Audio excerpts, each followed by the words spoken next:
if you can see my screen.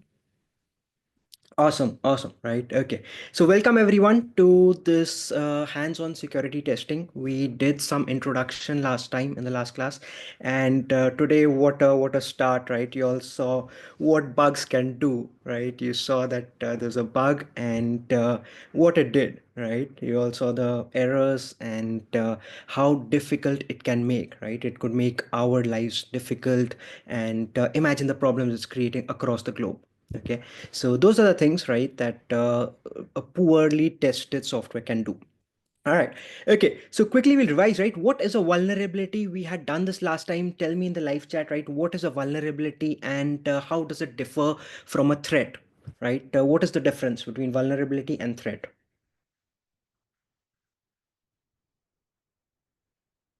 Vivi says, please say it again. Where is the link? Vivi, I think your normal training site is working, right? You can try with that. And in case if that is not working, Raya has shared a link in the chat, right? So you can use that one as well, okay, for accessing the content. But I think it's working because the training site opened for me correctly. So it should open, but do check it up. Okay, so what is a vulnerability, right? Last time we discussed about vulnerability and threats. So tell me, what is a vulnerability? What was the difference between a vulnerability and a threat, right? What was a vulnerability? Valentina shared a great image, right? Threat is something that can damage or destroy an asset. Vulnerability is a weakness or gap in your protection.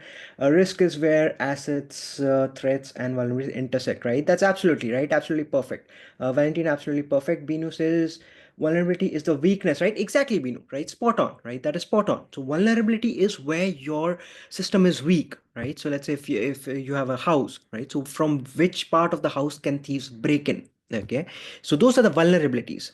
Once that vulnerability is exploited, that's a threat. Okay, and the chances of that happening is the risk. All right. Okay, so welcome to our next expedition into the wild world of cybersecurity, where we'll be exploring the fascinating and sometimes hairy creatures known as vulnerabilities and indicators of compromise. Okay, so we'll deal with indicators of compromise as well, but that's in the second half. Okay, so don't worry, there won't be any actual bugs crawling around unless you count the digital kind, of course. As we navigate this expansive zoo of daily experiences, you'll observe that things sometimes overlap, assisting you in resolving issues more efficiently. Many topics, including real world events and methods for safeguarding against or identifying issues related to cyber attacks, will be featured in our discussions. Okay, so what exactly are vulnerabilities? Think of them like hidden weak spots, right? Like you're told in the live chat, that was absolutely correct. Think of them like hidden weak spots in your entire software, right? So they're like cracks in the armor of your online accounts or secret backdoors into your digital world. So these are the pathways malicious actors or hackers, right, or cyber predators love to exploit to steal your data, disrupt the systems, or cause chaos. Okay, so these are the places, right? These are the cracks from where the digital hackers or the digital these sleuths can get into the system, right? So that is, those are vulnerabilities. These vulnerabilities come in all shapes and sizes, okay, lurking in different corners of the digital jungle. Some examples, right? So these are some examples. Software vulnerabilities. So one of the vulnerabilities is the software vulnerability. These sneaky critters hide in the code of your apps, websites, and operating systems, waiting to be tripped over by hackers. Think outdated softwares with unpatched holes, programming errors, or flaws in security features. Okay, so what are software vulnerabilities? They are actually, let's say a software is outdated, right? So the code has not been updated, and maybe so there's some error in the code, right? So maybe you are trying to update your software or your application, and once you're patching it, you have introduced a new vulnerability, right? That often happens, okay, when you are doing an update. So let's say you have WhatsApp, right? WhatsApp is an application, and let's say the company sends an update to your app, okay, and many times you'll see when a new update comes in, some things might miss out, right? So some things, the app might crash, not generally in WhatsApp or any high level apps, but in the smaller apps, right? Generally happens when they push updates. You disrupt the system, right? And you are more likely to create vulnerabilities over there. Okay, so those are software vulnerabilities, right? Often happens. One example of a software vulnerability is the buffer overflow. Okay, in this what happens is it occurs when a program or process tries to store more data in buffer, temporary memory storage, right, than it was allocated for. This can lead to overflow of excess data into adjacent memory locations, causing unpredictable behavior and potential security issues. What does that mean? See, when there's a program, right, or an app is working, so there's some temporary memory, right? So the app has some temporary memory and it uses that. Okay, but when you try to use too much of it, right, when let's say you have poorly configured or poorly coded the application, that's trying to use a lot of memory, okay, and that much is not there in the device. Okay, so then it overflows, right, overflows and causes a lot of issues. Okay, so that is buffer overflow, right? Network vulnerabilities. What are network vulnerabilities? These elusive vulnerabilities lurk within the digital infrastructure of your applications, website, and operating systems, lying in wait for opportunistic hackers. Picture an antiquated software riddled with unaddressed vulnerabilities, coding missteps, or weakness in security layers. They serve as potential entry points for malicious actors seeking to exploit the weakness in your digital defenses. Identifying and remedying these subtle weak points is crucial for safeguarding your digital ecosystem against unauthorized access and potential cyber threats. Okay, so what exactly is a network vulnerability? See, network is the entire connection, right? So let's say you have two devices, it's connected to each other via the Wi-Fi, right? So your device number one is connected to the Wi-Fi, device number two is connected to the same Wi-Fi, and that's a network, right? That's a network being created, and through the Wi-Fi you are connected to the internet. Okay, so that is the entire network created, right? Now, any vulnerability within that network, right? Within that network, if you have any vulnerability, then those are known as network vulnerabilities, right? You can also figure out, right, let's say if all the devices are not connected to the internet, they may be connected to each other using cables, right? So there are LAN cables using which the devices are connected to each other, right? That is also possible, and they create one network. Okay, so any vulnerability within the network, right? So let's say if my system has some issue, right, so that is a potential entry point for the entire network. Okay, so the entire network can be compromised. Okay, those are network vulnerabilities. An interesting example of a network vulnerability is the heartbleed bug, right? It's a very very interesting example. It's a heartbleed bug, right? It's a notorious flaw in the open SSL cryptographic software library. Okay, don't worry about these keywords, right? What is cryptographic? Cryptography is you encrypt everything. Okay, so whenever the data is sent within the network, you encrypt them, right? You don't send it just as plain text. Why? Because someone might be it's called man in the middle attack, right? So there might be someone within the network trying to read, right, trying to read what you're sending, and they'll be able to read the text. Okay, so cryptographic is you encrypt the data, right, you encrypt the text, and then you send across the network.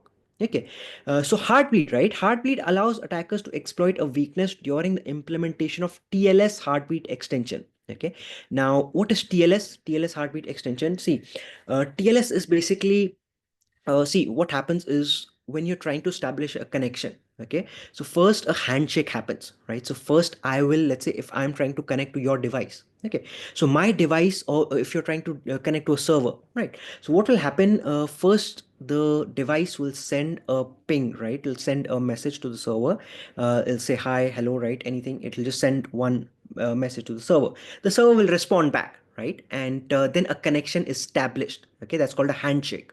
Okay, that's a handshake between the server and the client, right? So that's a connection being established. Okay, that's just the connection established. Okay, but let's say there's been 1 hour and the connection is already there. Okay, after 1 hour you don't know whether that connection is still existing or not, right? That connection might have been terminated by the server, or it might have been let's say terminated by the client, or something, some connection breakage might have happened, right? So to check that, right, you do something known as TLS, right? TLS heartbeat is you check whether the connection is still alive. So you send another message, right? You send a message hi to the server just to check whether the connection is still alive or not. Okay, how do you do that, right? How do you send that connection? How do you send that message? That's the way, right? That's the interesting way. What you do is, see, when you're sending this TLS heartbeat extension, when you're sending the message, what you do is you send, let's say I'm sending hello world. Okay, I'm sending hello world, and then I'll also send the amount of data, right? So let's say hello world, my text is taking 4 megabytes of data, right? It's just an example. It does not take 4 megabytes. It's very small, but just imagine, right? So I'm sending hello world to the server, and it takes, I'm telling, right? I'm telling the server that I am sending hello byte, and it's worth 4 megabytes, right? So I'll send 4 megabytes along with it. Okay, so I'm sending hello world, and I'm sending 4 megabytes along with it. Okay, so now the server will do what? Server will check, right? Server will check whether it has got hello world, and what is that, it will send back the same message, right? So it will send back hello world back to me. Okay, and with 4 megabytes, right? So we'll say that 4 megabytes, this is hello world, so it will send it back to me. Okay, so if I receive, right, so I'm the client, if I receive back the same data that I sent, right, so I sent hello world with 4 megabytes, and if I receive the same thing back from the server, then I know that okay, the connection is still alive, right? Because the server is responding back to me with the same details that I sent in. So I sent in hello world, 4 megabytes of data. The server is responding back to me hello world with 4 megabytes of data. So I know that the connection is still alive. That is how the client knows that the connection is still alive, and it can go across and send request to the server and do its normal conversation or transaction in the network. Okay, so far is it clear, right? So far is it clear? I am not yet, I haven't told you what the weakness is here, right? So we'll come to the weakness, but this is how the connection is happening. Okay, you send a request, and you see whether the connection is alive or not. All right. Okay. Francisco is not able to handle DDoS attacks is considered network vulnerability. Absolutely, Francisco. Yes, right. Yes, we'll come to DDoS as well. Okay. So yeah. So what is happening is you are sending, the client is sending a request to the server, and says, let's say hello world 4 megabytes. Server is responding back hello world 4 megabytes. Right.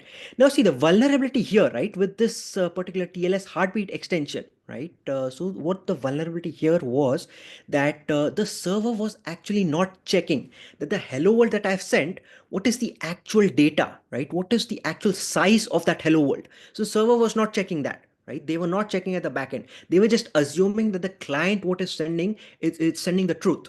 Okay, so the client is sending that it's 4 megabytes worth of data. So server was just assuming and trusting the client and saying that okay, so you've sent me 4 megabytes, so it should be 4 megabytes, and to sending it back, right? And it'll send 4 megabytes of data. Right. So now what the hackers and these attackers they did, right? What they did is how did they exploit it?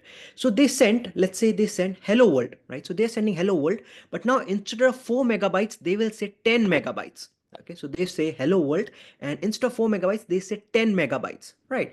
Now that is sent to the server.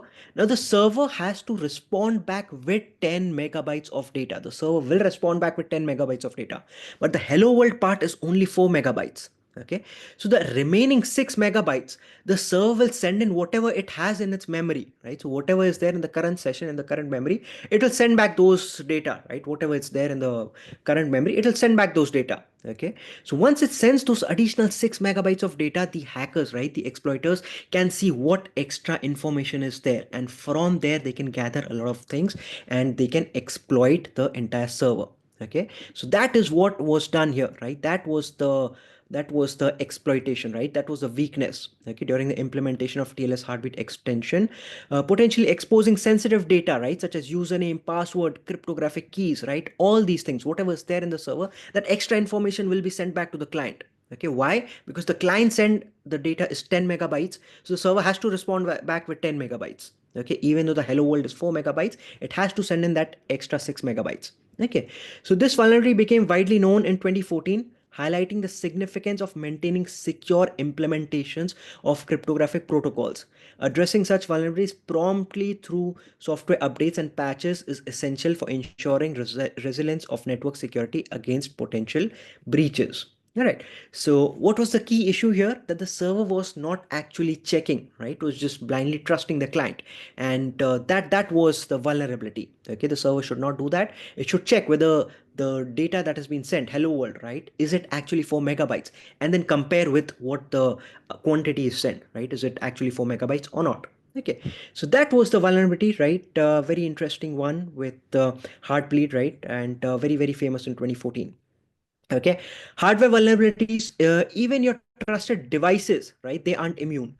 So hardware are what? Hardware is your actual devices, right? The microchips, the your processors, right? All these, that's your hardware, right? So the firmware, right? Firmware and the microchips can have hidden weaknesses that allow attackers to gain unauthorized access or manipulate data. Okay, so your hardware could also be compromised, right? Your entire microchips or the chips themselves, they are compromised, and there could be vulnerabilities over there. Okay, so another example of hardware vulnerability is the Spectre vulnerability, which was discovered as part of a broader class of vulnerabilities known as speculative execution vulnerabilities. Spectre affects the microprocessor's speculative execution capability, a feature used to improve the performance of modern processors. Okay, so that was a hardware vulnerability that was there. Okay, apart from that, you have human related vulnerabilities, right? So human related vulnerabilities are what, don't underestimate the power of human errors, right? Phishing attacks, you all remember last class we did some examples of phishing attacks. We saw how emails and how different phishing attacks can be done. The emails can be made to look legitimate, whereas they could be some attacks. Okay, weak passwords, right? So that's also a human related vulnerability, because let's say you are given the charge of creating passwords for the system, right? And you choose a password such as password, right? Or 123456, right? So those are very weak passwords and often human related vulnerabilities. Okay, social engineering tricks, right? Social engineering tricks, it's often very underestimated, but social engineering is very common method of using tricks to gain access, right? Gain unauthorized access, or just um, going through, right? Going through the system. Okay, and don't ever underestimate this, right? Always be very vigilant towards any OTP that you're sharing, or anything that you're sharing. One recent example that I came across, right, that actually happened in real life with me was one of my relatives, right? Their WhatsApp account was hacked, right? So even their WhatsApp, right? Imagine, with all the securities and the top companies, right? So how was it hacked? It was not hacked because of a vulnerability from the WhatsApp team or from the Meta team, right? It was not a vulnerability from their side. It was not there. It was a social engineering attack, right? How did that happen? They basically sent an OTP, right? They basically sent an OTP, but that OTP came from a friend, right? So my relatives, a friend sent a message that, hey, by mistake, I have shared your number in some particular website, and the OTP sent your number. So please, can you forward it to me? Okay. Now, since that friend was actually a trustable friend, right, and a message coming from a friend, you don't, my relative didn't really think about it twice and just forwarded the message, right? And as soon as you send in, just forward that message, the OTP is gone, and once your OTP is gone, your WhatsApp is hacked. Okay, so that's again social engineering. There was nothing wrong with the implementation of WhatsApp, or any vulnerability from their side, right? So it was a social engineering attack. Okay, and be very vigilant of this, right? And the examples we saw last time of phishing emails, those were also social engineering, right? How they made the social engineering, you could see, right? How they've engineered the email to make it look so legitimate, and yet there were flaws in those. Okay, so human vulnerabilities refer to weaknesses in individuals that can be exploited by attackers to gain unauthorized access, manipulate, or extract information. These vulnerabilities often involve aspects of human behavior, lack of awareness, right? Like the example I gave you of WhatsApp, right? There was lack of awareness and susceptibility to social engineering tactics. One common example is phishing, like we saw last time. All right. Okay. Any questions, right? Any questions so far? Let me look at the live chat. Valentine, say what, right? Yeah, it actually happened, right? Valentine, it happened. Okay, so it happened. Okay. It's not like my relative didn't know not to share OTPs, right? We are very vigilant. We know OTPs are not supposed to be shared and all that. But yeah, things happen. All right. Okay. Any questions, right? Any questions so far, or all clear? Okay. Give me a thumbs up, right, if everything is clear. And let's look at the first knowledge check. What made the heartbleed vulnerability particularly dangerous? Okay, so the heartbleed vulnerability that we talked about, what made it particularly dangerous? It affected only outdated software systems. It allowed unauthorized access to network firewalls, or it exploited weakness in the TLS heartbeat extension, potentially exposing sensitive data, or it corrupted data encryption processes and made files unreadable. Which of these do you think is correct? Okay, Valentina says C, Francisco says C, Jixing says C, B says C, right? Okay, okay. C is what? C is it exploited weakness in the TLS heartbeat extension, potentially exposing sensitive data. Absolutely right. This is absolutely correct, right? Absolutely. Heartbeat is the TLS extension, potentially leaking sensitive data like passwords and cryptographic keys, make a significant network vulnerability. Absolutely correct, right? That is correct. Okay. Threat types, right? Threat types. Seraphim has shared a wonderful GIF, right? Great, right? C is dancing. All right, awesome. Okay, now different types of threat, right? So different types of threat. You can look at this beautiful diagram, right? So it's a diagram of a fort, and here you have the gate, right? You see, this is the gate, which is the host security, right? So your security is right over here at the gate. This is the drawbridge, right? So the drawbridge is the physical security, right? This is the, you can imagine this is a physical security, because if you keep this drawbridge up, right, then you can physically control this. Okay.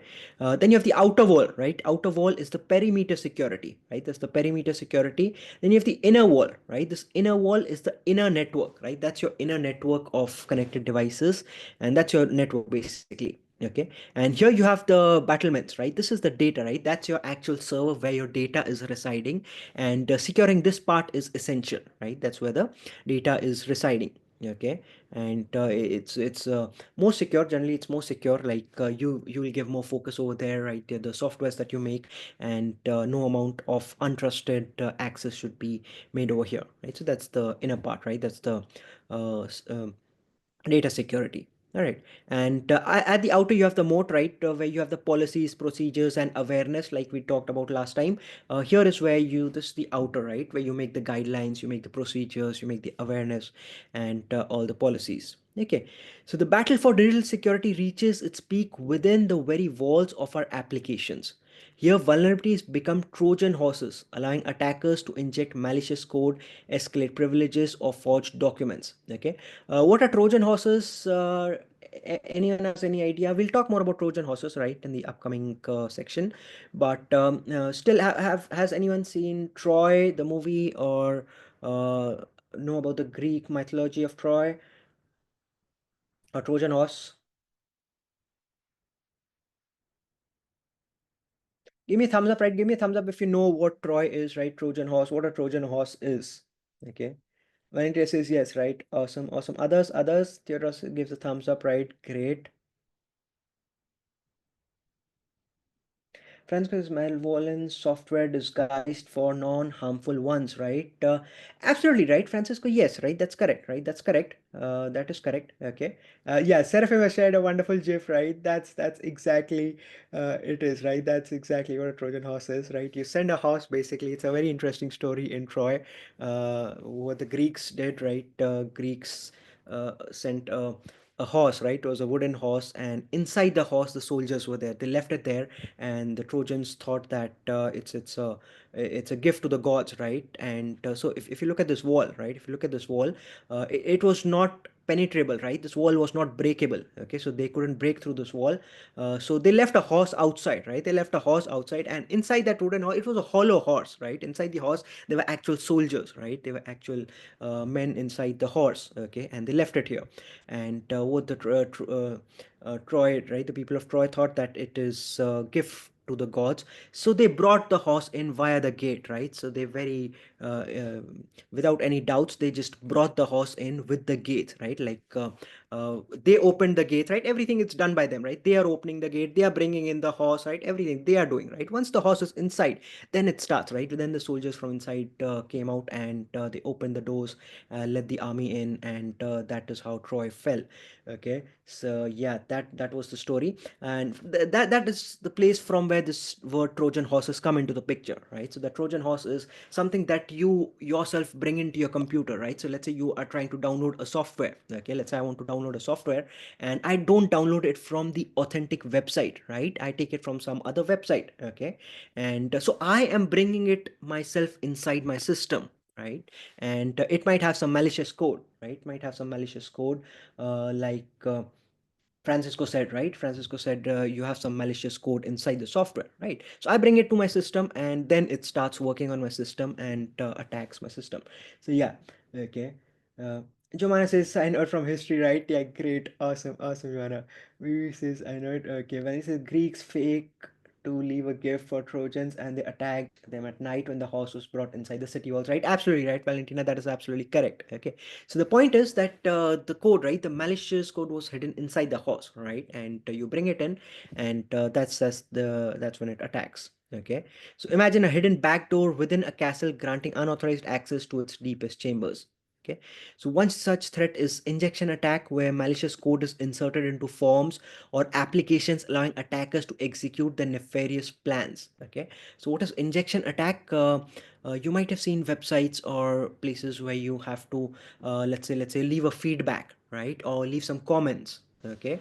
So there's a text box, right? There's a text box and you leave your comment over there, or you leave your feedback, right? Or let's say there's a blog, right? So there's a blog, and in that blog you leave your feedback or your comments, right? Now if the website is not well made, right, if the website is not well made, normal people will leave their feedback, right? Normal people will leave the feedback and the comments, right, that hey, I liked your blog, or your post was amazing, very interesting, right, so on and so forth. But malicious people, right, attackers, what they might do, they might inject some code inside the comment, right? So the comment is actually a text box, right? You can write any text, okay, any piece of text you can write. You can even write code, right? You can even write Java code inside that and click on submit. Okay. So if you write a piece of code, Java code, Python code, any piece of code, and you click on submit, and that code is sent to the server, then essentially you're injecting the server with that code. Okay. And if the server is not careful, or if how the developers have built that particular website, if they are not careful, then that code can inject and it can compromise the server, right? So that's the point. I remember from Cisco courses, this is the Bible, right? Awesome, right? Absolutely, right? Absolutely, that's correct, Valentina. All right. Okay. So think of a poison syringe injected into a program, corrupting its inner workings. Another danger lurks in buffer overflows, right? Like we saw earlier, where attackers exploit memory limitations to inject their own code and hijack program execution. Imagine stuffing too much data into a box, causing it to spill out the and disrupt its contents, right? So that is buffer overflow. You can imagine that there's a box, right, and you're putting in too much stuff, right? So there's a limit, right? There's a limit to the memory of your device, right? So if you have, I'm not talking about the let's say uh, the amount in GBs, right? I'm not talking about the actual memory, right? Not the hard disk space, okay, or the SSD space. Not talking about that. Okay, so there's some temporary memory, right? That's a temporary memory that works. Let's say WhatsApp is open on your phone right now, right? So it's working on some temporary memory behind. Okay. And that memory, right, that memory, if you stuff in too much data into that, right, so it'll spill out, right? If it is crossing the limit, then it'll spill out the contents. Okay. And that is buffer overflow. Okay. What about the sensitive information entrusted to our applications? Replay attacks, right? Replay attacks aim to capture and reuse legitimate communication, like recorded signatures used to forge documents or hijack sessions. Imagine someone recording your voice signature and then using it to impersonate you, right? So these are known as replay attacks. We'll look at an example later on what replay attack is, but it's as its name suggests, right? You're just replaying the same thing. Okay. So let's say your voice signature, right? If your voice is a signature, someone has captured that and they are impersonating you, right? So that is a replay attack. Okay. The battle for application security also involves privilege escalation, where attackers exploit vulnerabilities to gain higher access levels within a system.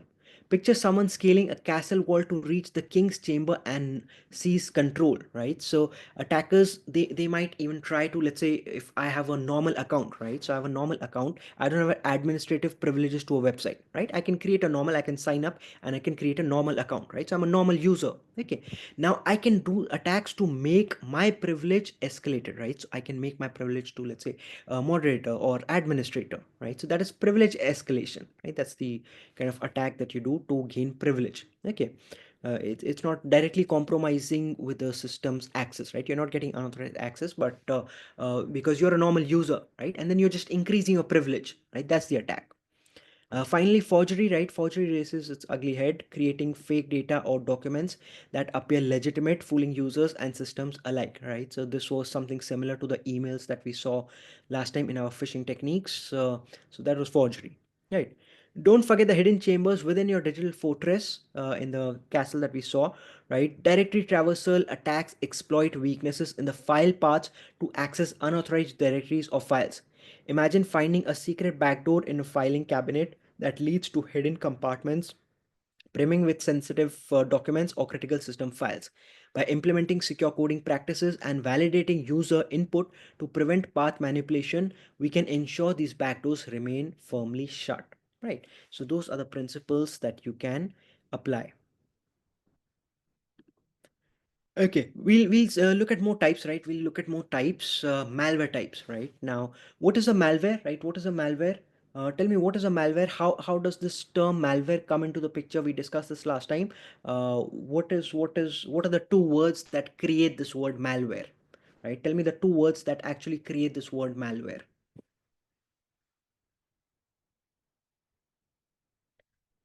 Binu says malicious software, right? Absolutely right. Binu, that's spot on, right? 100% correct. So that is malicious software, right? That is a malware, okay? Software is any piece of code, right? Any piece of code that you've written, that's a software, okay? Now, if the intention of that software is not good, right? If the intention is malicious, then it's a malware, right? We consider it as a malware. Okay, so let's meet the digital villains roaming around in the cyber alleys. First, we'll encounter ransomware. Okay, ransomware is what the digital kidnapper who locks your files until you pay a ransom. Okay, so imagine waking up to find all your precious photos encrypted, demanding a digital Bitcoin ransom. Okay, so a few years ago, this was wide. I think the example is there. WannaCry. Yeah, look at this, right? Yeah, so this is an example. Okay, so ransomware does what, right? It encrypts your files, holding them hostage until you pay a ransom. Imagine finding all your documents locked with a menacing note demanding Bitcoin. Okay, so a few years earlier, there was this attack, right? WannaCry. What it did was once it's infected, right? Let's say it's infected your system. Now you open, right? So let's say you slept tonight, tomorrow morning you're opening your system and you see something like this, right? Your computer has been locked. Right, so your computer is locked. You cannot access your files. You cannot access your photos. You cannot access any files. It's all locked, right? How is it locked? It's basically encrypted. What is encryption? Now, see, encryption is used for security, right? Like I told you, when a text is sent from my device to the Wi-Fi or anywhere else, it's encrypted so that attackers or anyone in the middle cannot understand what that text is being sent, right? Because it's encrypted. Okay. Now, if the attacker himself, right, the attacker himself gains access to your computer and encrypts everything, right?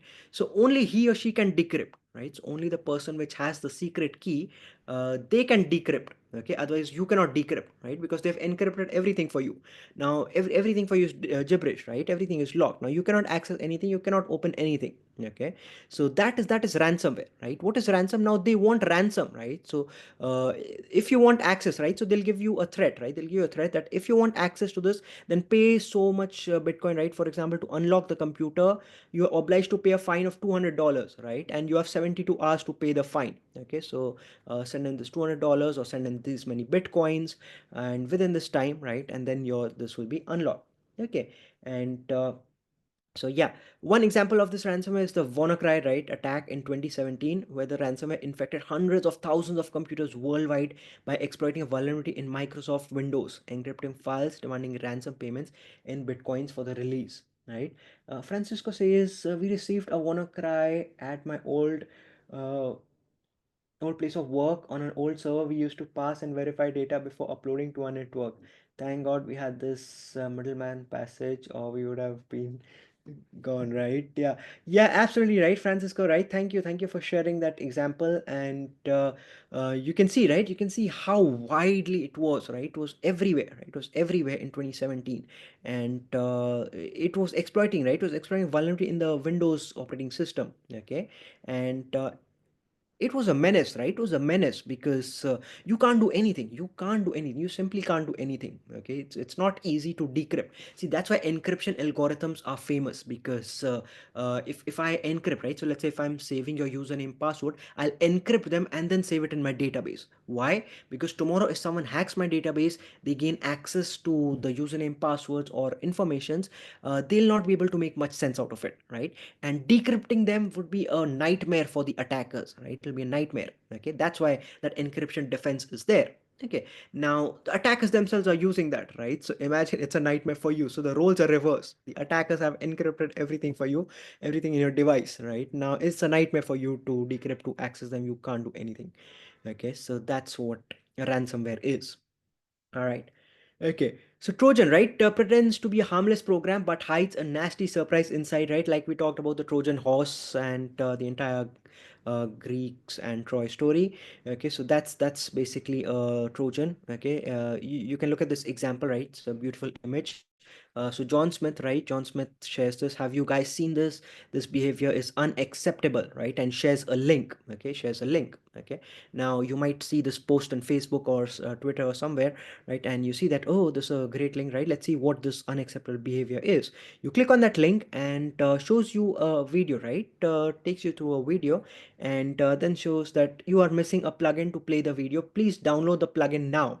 Okay, and as soon as you click on download, the malicious software comes into your system. Okay, so that's the Trojan horse, right? That's how the Trojans work. Okay, uh, click here to read the story of the Greek mythology, right? You can read this through, right? Read this through what I told you already about the Trojan story, but you can read that. And an example of a Trojan is the ZS Trojan or Zbot, a sophisticated malware that emerged around 2007. It primarily targeted online banking systems, stealing sensitive financial information from infected computers and allowing cyber criminals to conduct unauthorized transactions and identity theft. So those were Trojan horses, right? An example of that. Worm, right? Okay, what is a worm? We did worm last time, right? We did worm last time. So tell me what a worm is and what is the full form of worm, right? If you remember, worm is an acronym. Okay, so there's a full form of worm. So tell me what exactly is a worm and what is the full form of worm?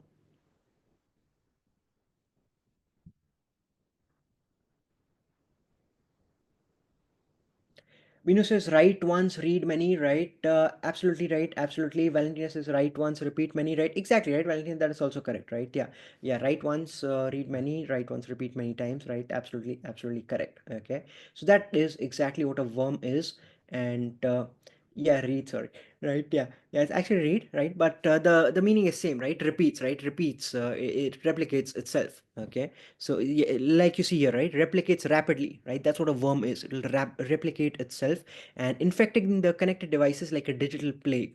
Okay, picture emails multiplying uncontrollably, spreading the infection through your network. Okay, so that is a worm, right? One prominent example of a worm is the Configure worm, which emerged in 2008 and rapidly spread across millions of computers worldwide by exploiting vulnerabilities in the Windows operating system. Configure had the capability to update itself, perform malicious activities, and create a large botnet, posing a significant threat to global security. Cybersecurity. All right, okay. And this is a DDoS attack, right? DDoS attack is actually a the full form of this DDoS is denial of service, right? DOS is denial of service, and D is for distributed. Okay, so first understand DOS, right? What is DOS? DOS is simply denial of service. Okay, what does that mean, right? What does that mean? That means, let's say this is my server, right? Look at this. This is my server. Okay, you look at this. Let the image come. You'll see the server over here, right? So let's say I have a server, right? I have a server and it's working fine, right? I have an e-commerce website and this is my server, right? This box that you see here, right? This target that is written, this is my server. Okay, that's my server. And that's where my e-commerce website resides. All the data, everything is residing over there. So when you want to visit my e-commerce website, you ask for the home page to the server responds back to you and shows you that, hey, this is the home page, these are the products we have, right? You can check out the page, you can add to cart, you can check out, and you can buy from there, right? So that is the normal e-commerce website, right? Now what a DOS attack, right, what a denial of service attack will do is basically send in so many requests to the server, right? So now a malicious attacker can send in so many requests to the server, and then the server will have to respond to those, right? So someone is asking for, let's say, product A, right? Details of product A. The server will have to send the details, right? Then someone says product B, right? What are the details of product B? It'll have to respond back, right? Details of product C, respond back, right? Again, product A, product B, C, right? So it'll keep sending requests to the server, right? It'll send in so many requests to the server that the server is busy dealing with those requests, Okay, now when a genuine request comes from a client, right? So let's say you want to try to access my e-commerce website, you try to open that website, it will not be able to serve you, right? It will not be able to send you the details. Why? Because the server is already overloaded, right? It's already trying to respond back to the request of this attacker, right? This attacker is sending so many requests, the server is already busy, right? It's already overloaded. It is trying to respond back to all these requests. Okay, so that is denial of service. So the service is denied to you, right? To a genuine client who actually could have made a purchase on the website, who could have actually browsed through the website, right? So the service is denied to them. That is denial of service. Okay, now initially, right, when denial of service started, DOS, right, DOS attacks started, it was easy to identify. Why? Because let's say one computer is targeting, right? So if my server is getting multiple requests from the same IP address, right, it's getting the multiple requests from the same IP address, I'll limit it, right? I'll just write a piece of code, and then I'll just check that if I'm getting, let's say, 1,000 requests from this particular IP address, then I'll stop it after 1,000. I will not send in back, right? I'll not serve after 1,000 requests. Okay, then I'll serve others. Okay, so that is the way you can limit that. Okay, so that was for denial of service, right? You could have stopped denial of service by checking the number of requests coming from a particular IP address. Okay, so then the attackers went into DDoS, right? That is distributed denial of service. Now what they'll do, right? Look at this virus writer, right? He will first capture this machine, and this machine. Okay. Now he has a network of machines, right? Now it's distributed. He has a network of machines. Now all these machines will send in the request to this target server. Okay, this target server that you see, all these different machines, right? So first this guy hacks this, then hacks this one, then hacks this one. Now you have a network of machines. Now all these machines will together send requests to this target server, so that what, now the traffic is coming from a distributed, right? It's not coming from one machine, it's coming from a distributed set of networks, right? So now see all these red arrows, right? All the machines are sending requests to the server. Okay, so now as the server, I will not be able to limit, right? Why? Because it's coming from a distributed network, right? So I cannot stop the request, right? I cannot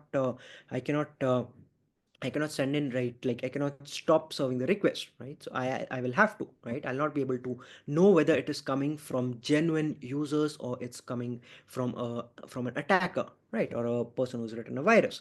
So that is distributed, right? That is distributed denial of service attack, right? So that's the thing. Okay. Spyware, right? What is spyware? Secretly gathers your data and sends it to the attackers.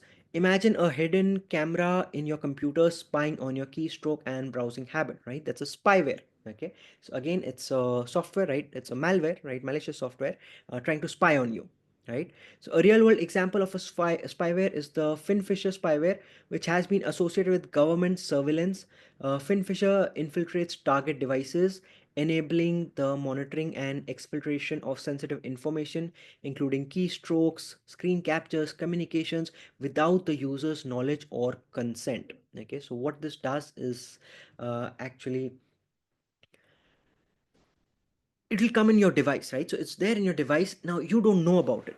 You don't know about it, and it's tracking every activity of you. So anything you type, right? Let's say you're typing your username, you're typing your password. It's recording everything. Right? It's recording everything, and your screen captures, right? Any communications you're doing, it captures everything and sends it back to the server, right? Sends it back to the server of the person who has infected or whoever has created, right? So they'll create a system where all the data is sent back, right? And then they can spy, right? That's basically just means of spying, right? So they will actually not give you indications, right? Like compare the ransomware. What the ransomware did, it encrypted and it'll show you upfront that, hey, I have encrypted everything for you. Now you need to pay me this much or forget your files. Right, so that was upfront, but here there'll be nothing upfront, right? You will not find anything out of place, or nothing is mischievous, right? Because it does not come up, right? It's just secretly spying on you and just secretly recording your data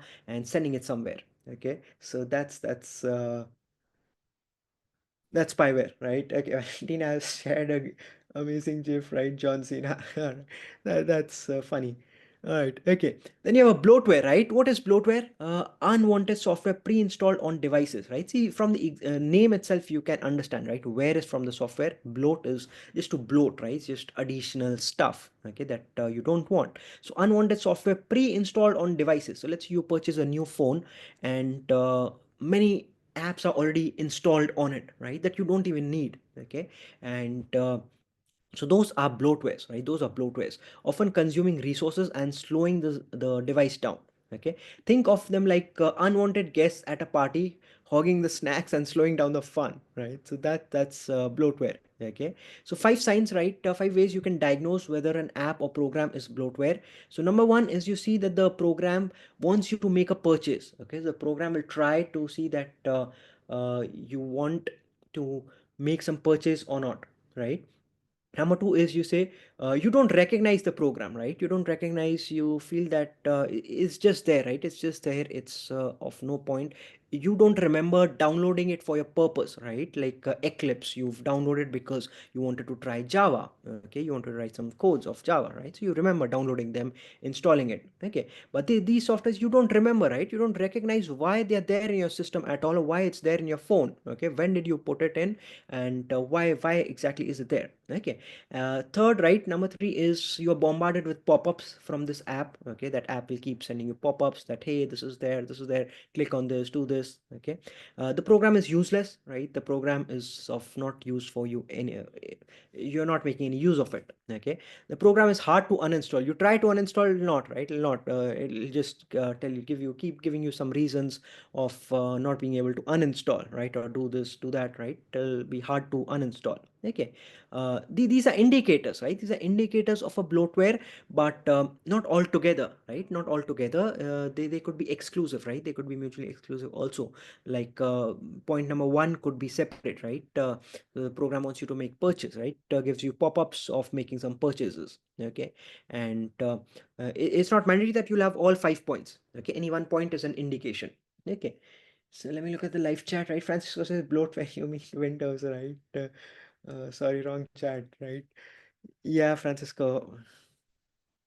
Okay, virus, right? Virus attaches itself to other files and spreads like a digital disease. Okay, imagine a bad cold infecting all your applications, causing crashes and malfunctions. So, a classic example of a computer virus is the I Love You virus, which emerged in 2000. I don't know about this, right? Was not really that much computer, right? I didn't know what was happening around back then in 2000s, so I never really heard of this one, I Love You virus. But apparently what happened was it spread through email attachments, right? So at that time what happened was the virus disguised itself as a love letter, right, enticing users to open it. So emails were, I guess, were gaining popularity or tractions, right? Everyone was moving towards email and opening the email accounts, and so on and so forth, right? And then you receive emails, right, with a love letter attached. So there's an attachment with the I love you, right, the name, and it's very enticing.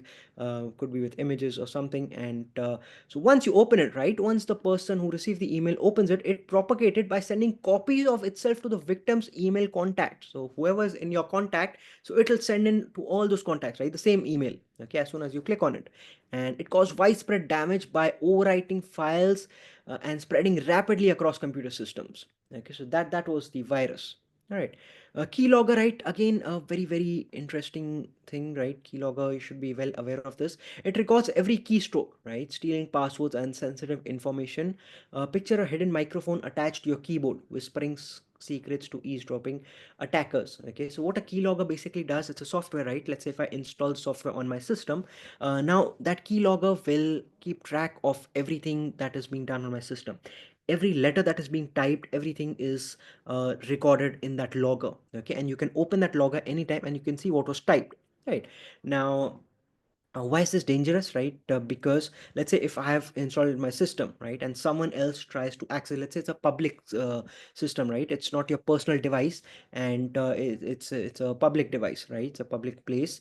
And like there used to be cyber cafes, right, and you go there and you're trying to use the device. Okay, if the keylogger is there, right, you open a website, let's say facebook.com, and you type in your username, you type in your password, so every keystroke that you are typing is actually being recorded.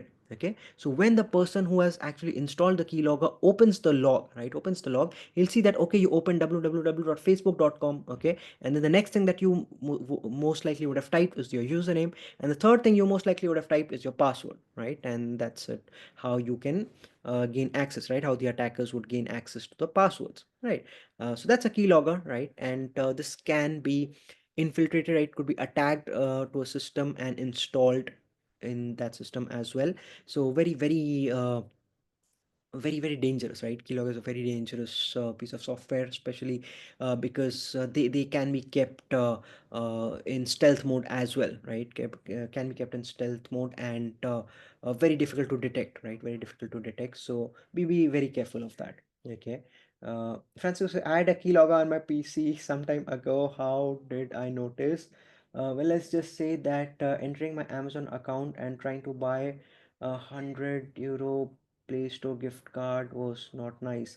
Unless long time old lover of two-factor authentication, right? Exactly, right? Exactly.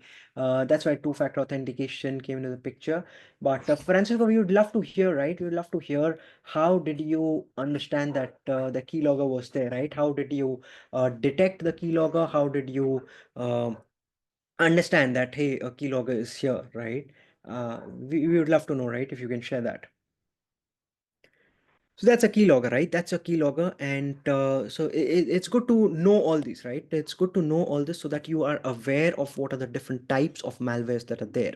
Okay, so the ZS Trojan described above used keylogging as part of its process to steal sensitive information. Okay, and it's not just one thing, right? They combine, right? It's not that one thing is done in isolation. No, they can combine two, three different types of malwares and then attack. Okay, so all that happens. Okay, logic bomb, right? Logic bomb. It explodes, right? Explodes at a specific time or event, causing damage to systems and data. Think of it like a digital time bomb ticking silently until its destructive payload activates. So the logic is written, right? The logic of when the attack should happen or when it should be done is written in the code itself. Okay, so for example, starts, send in some input, right? And you check, right, whether input is equal to the logic bomb value or not, right? So if the input is what you are expecting, right, what the attacker is expecting, that at this point I need to activate, okay, then you activate the dormant code. Okay, otherwise if it is not equal to your value, then you don't activate the malicious part of the code. You just execute the genuine code. Okay, and that's the end of your program. Okay, but if the input is equal to the logic bomb value, then you activate your code and then execute the hidden malicious code inside it. Okay, an example of a logic bomb is the case of Timothy Lloyd, a former UBS Spain Weber employee. In 2006, he planted a logic bomb in the company's computer network before being laid off, right? So before being laid off, he planted this logic bomb, and he knew, right? He knew when it will be triggered. Okay, so logic bomb was designed to delete critical files, causing disruptions and financial losses for the company. Lloyd was later convicted for his actions, but it highlighted the malicious potential of logic bombs in corporate environments, right? So that is the potential of logic bombs, all right? Because it's difficult to, it's difficult to understand, right? It's difficult to trace back, right? Because it's a logic bomb, and it won't really, like in my company, right? In my company, if after 2 months, right, a person has been laid off, and after 3 months some attack happens, right? It's difficult. Or after 6 months, right, after 6 months the attack has happened, it's difficult to lay a finger on the person who is not working with us right now, right? Very difficult to lay a finger. So that's the danger, right? That's the danger of a logic bomb. Okay, rootkit, right? Rootkit, so rootkit, as the name suggests, right, it hides malicious software deep within the system, okay, at the very root of it, making it difficult to detect and remove, right? So from the term itself, right, you can see root, it goes at the root of the system. Okay, imagine a ninja hiding in the shadows, manipulating your system unseen. Okay, so on a notable real world example, right? I want to see a real world example. uh, I'm just waiting for Francisco, right? Francisco's typing something, right? Let me just see, Francisco. I'll just wait for your response. Go ahead, take your time, right, Francisco? Don't worry, right? Don't worry, take your time, right? Take your time. Yeah, you can write in the break as well, right? Within 3 minutes, we'll take a break, so don't worry, you can write it later on also. Okay. Oh, Francisco has sent it, right? Okay. So after the scam, I analyzed my PC and found some unknown software at PC startup, including some recently modified registry keys, right? I did not trust my complete ability to detect and remove all the affected files. So I formatted my PC for good, right? There were signals before that I ignored, like blocked access to Facebook, Instagram, Spotify, email, but there were too many and too close together to not be suspicious, right? Exactly, right, Francisco? Exactly, right. Thank you for sharing that, and this should help everyone to understand, right? So these are the signs, right, that you should not ignore, and generally it's difficult, right? When it's happening, you don't believe, right? You don't really believe. You think that it's something just misplaced, right? It's just something misplaced, just a minor thing happening, right? You don't really believe that, right? But yeah, it's only later. And Francisco, great that you reformatted, right? It's good to reformat, right? Reformat everything because you don't know what all that must have installed. Okay, so great, right? Great, absolutely. Thank you, Francisco, for sharing that, right? Yeah, and yeah, always be vigilant, right? Always be vigilant of what you are installing and from where you are installing, only from authentic websites. Okay.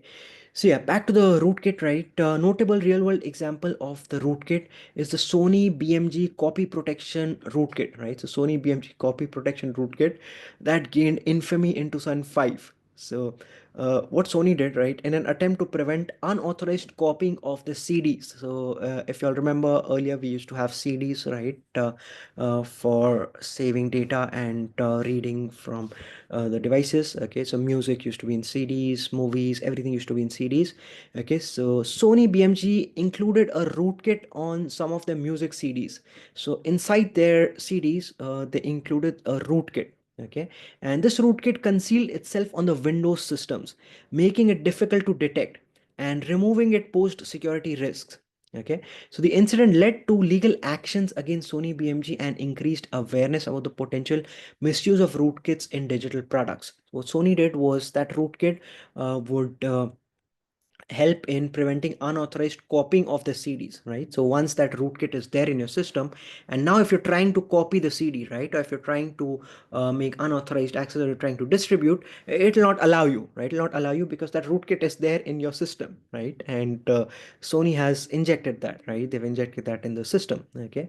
So that led to legal actions, right? Led to legal actions and increasing awareness about the misuse of these rootkits. Okay, so have you ever experienced any malware attacks, right? If so, any type of malware did you encounter?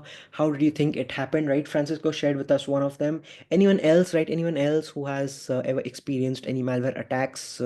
And please share, right? Please share in the live chat if you have any experience of encounters with any malicious softwares. Okay, share it in the live chat. And let's quickly look at knowledge check 2 before going into the break. Which of the following best describes the behavior of a worm? Okay, it encrypts files and demands a ransom for the release. It replicates rapidly, infecting connected devices without needing user interaction. It disguises itself as harmless software but hides malicious intent. It secretly gathers and sends it to attackers. Which of these do you think is correct for a worm, right? For a worm.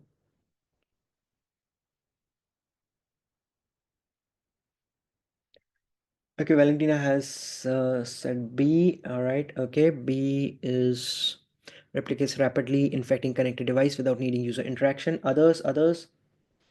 So it replicates rapidly, right? In infecting connected devices without needing user interaction. Absolutely right. Absolutely, Stephen. That is correct, right? Replicates. Absolutely right. This is correct, right? Replicates. Worms are self-replicating malware that spread through networks without need of user interaction, often causing widespread damage by infecting connected devices. Right? Absolutely right. Absolutely correct. Great. Awesome. Okay, so we'll stop here, right? We'll stop here for a quick break of 10 minutes, and then we will come back again. Okay, thank you. I hope you folks. Thank you, Giovanna. Yeah, and seven was last, right? I could see it was last, so nothing to say over there. All right, okay. Quickly give me a thumbs up, right? If you can see the screen, right? Suzanne won, right? Suzanne, congrats, right? Congratulations, Suzanne. And yeah, great. Awesome, awesome. All right. Okay, just give me a thumbs up, right? If you can see my screen. Awesome, thank you. Thank you. All right. Okay. So next, right? Next types of attacks are physical attacks. Okay. So what are physical attacks? They are. It's not just about cybersecurity. Isn't just about protecting the ones and zeros. Okay. So when I say this ones and zeros, what does it mean? It's binary, right? So everything is converted to ones and zeros. Computer does not understand text or any piece of that, right? Just understands ones and zeros. Okay. So it's not just about protecting those ones and zeros. It also encompasses the physical world. Okay, so there's stealthy RFID cloning, right? Copying data from smart cards or unauthorized access. Imagine someone silently duplicating your digital keycard to enter restricted areas. Okay, so RFID cards, generally the cards that you have, they have RFID as the technology behind them to access or gain access, right?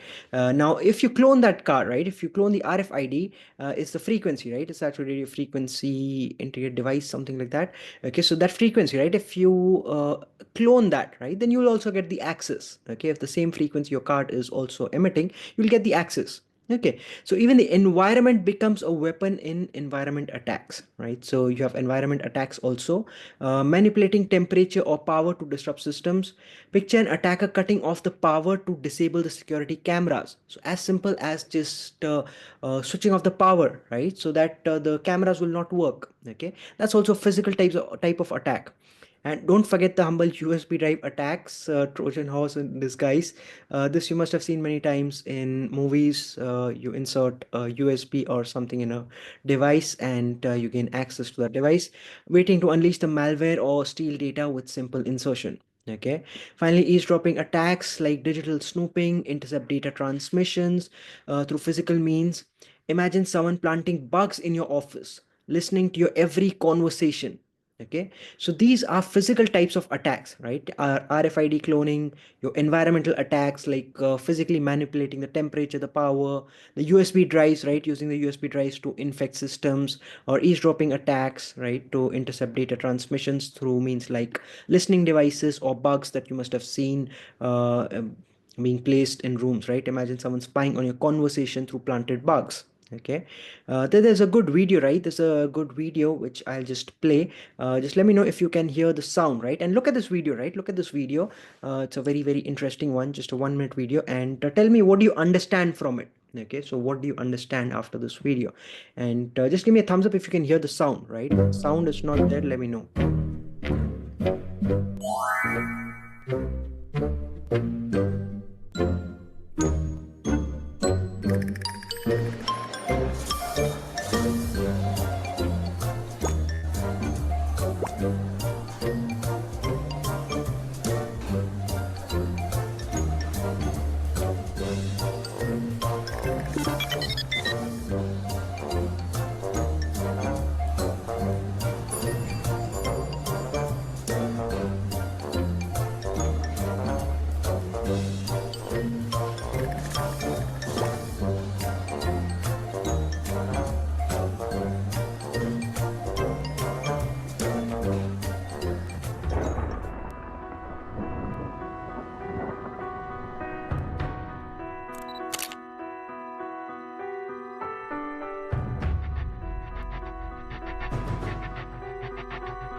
Okay, so did you all see that, right? Tell me, what did you all understand from it? What was the crux of the story, right? What was the story telling?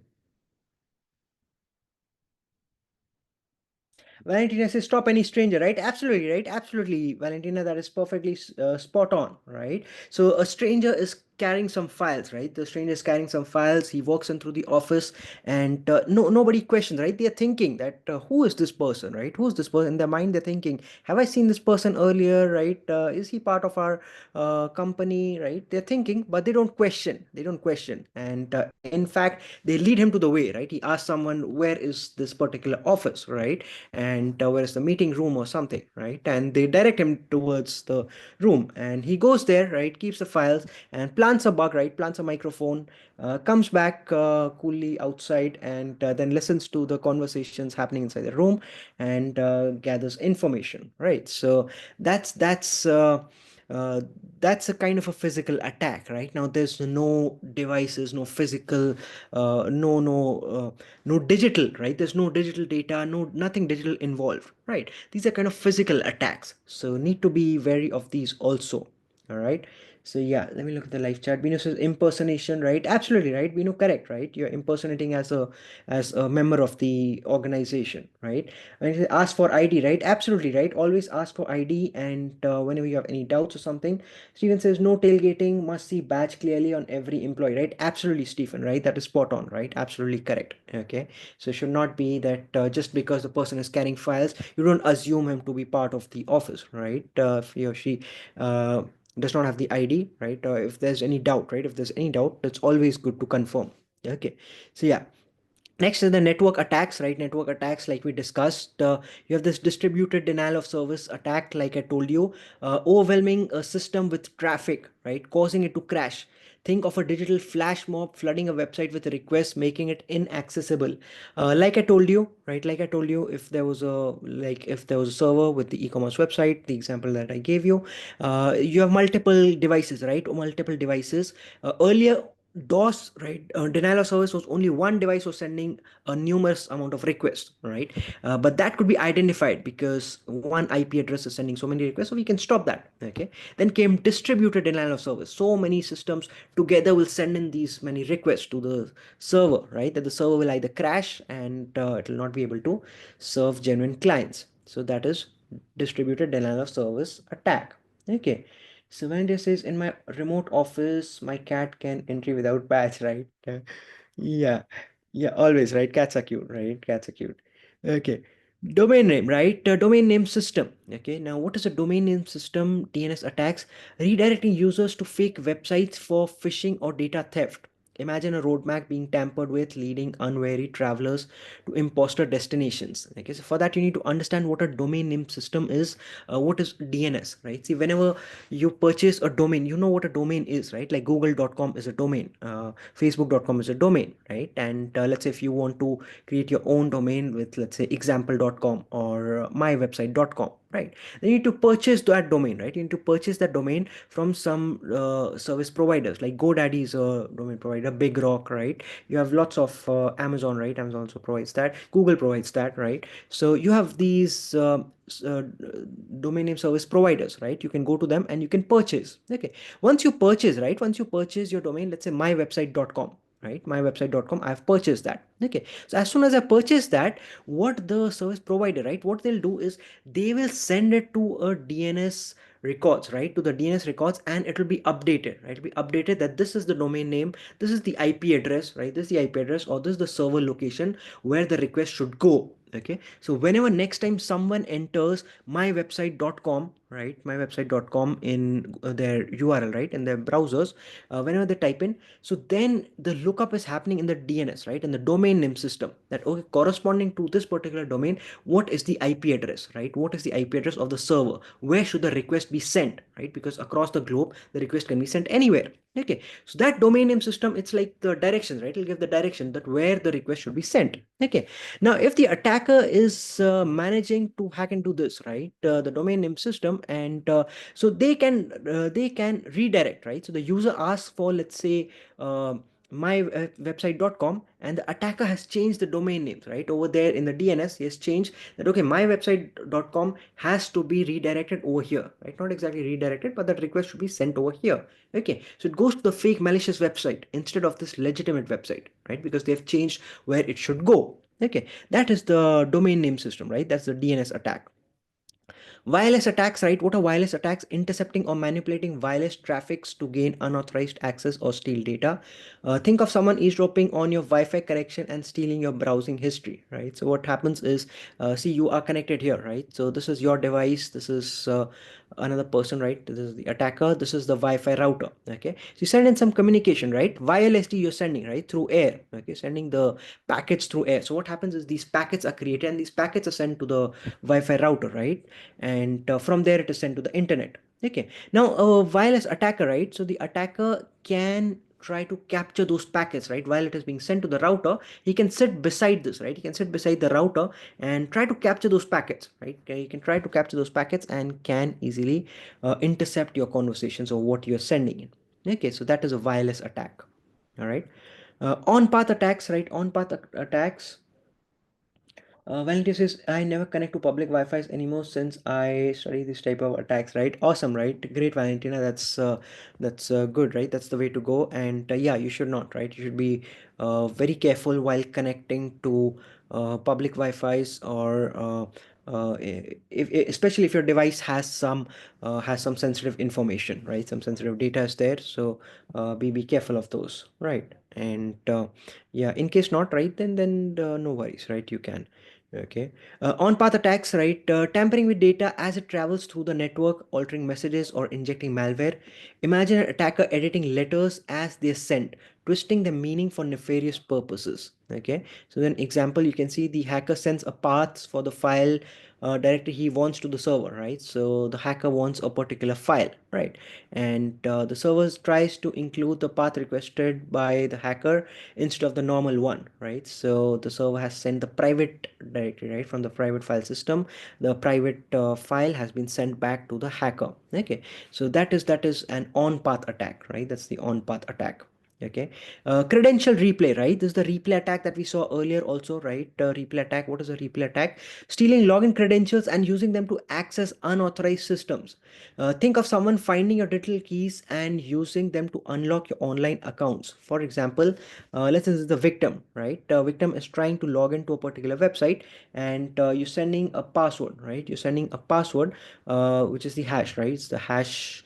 Passwords are not sent like directly. Hashing is an algorithm, and you convert basically the password to hashing algorithm, and the hash is what you send in. Okay, so now what the attacker does, right? This attacker is sniffing, right? The attacker is sniffing the data being sent and sniffs the hash, right? What is the hash of the password? Okay, now using that hash, right? Using the hash, the attacker can replay it, right? So you can send in the same hash again, and the system will give him access because it's the same hash, right? It's the same hash for the password, so system will give him access. Okay, so that's a replay, right? He's just replaying, right? He just saw what you're sending as your password, not the exact text of the password, but it's converted, right? It's the hash of the password. Okay, and that is what the attacker sniffed, and then he can replay the same thing, right? You replay the same thing, you'll get the access.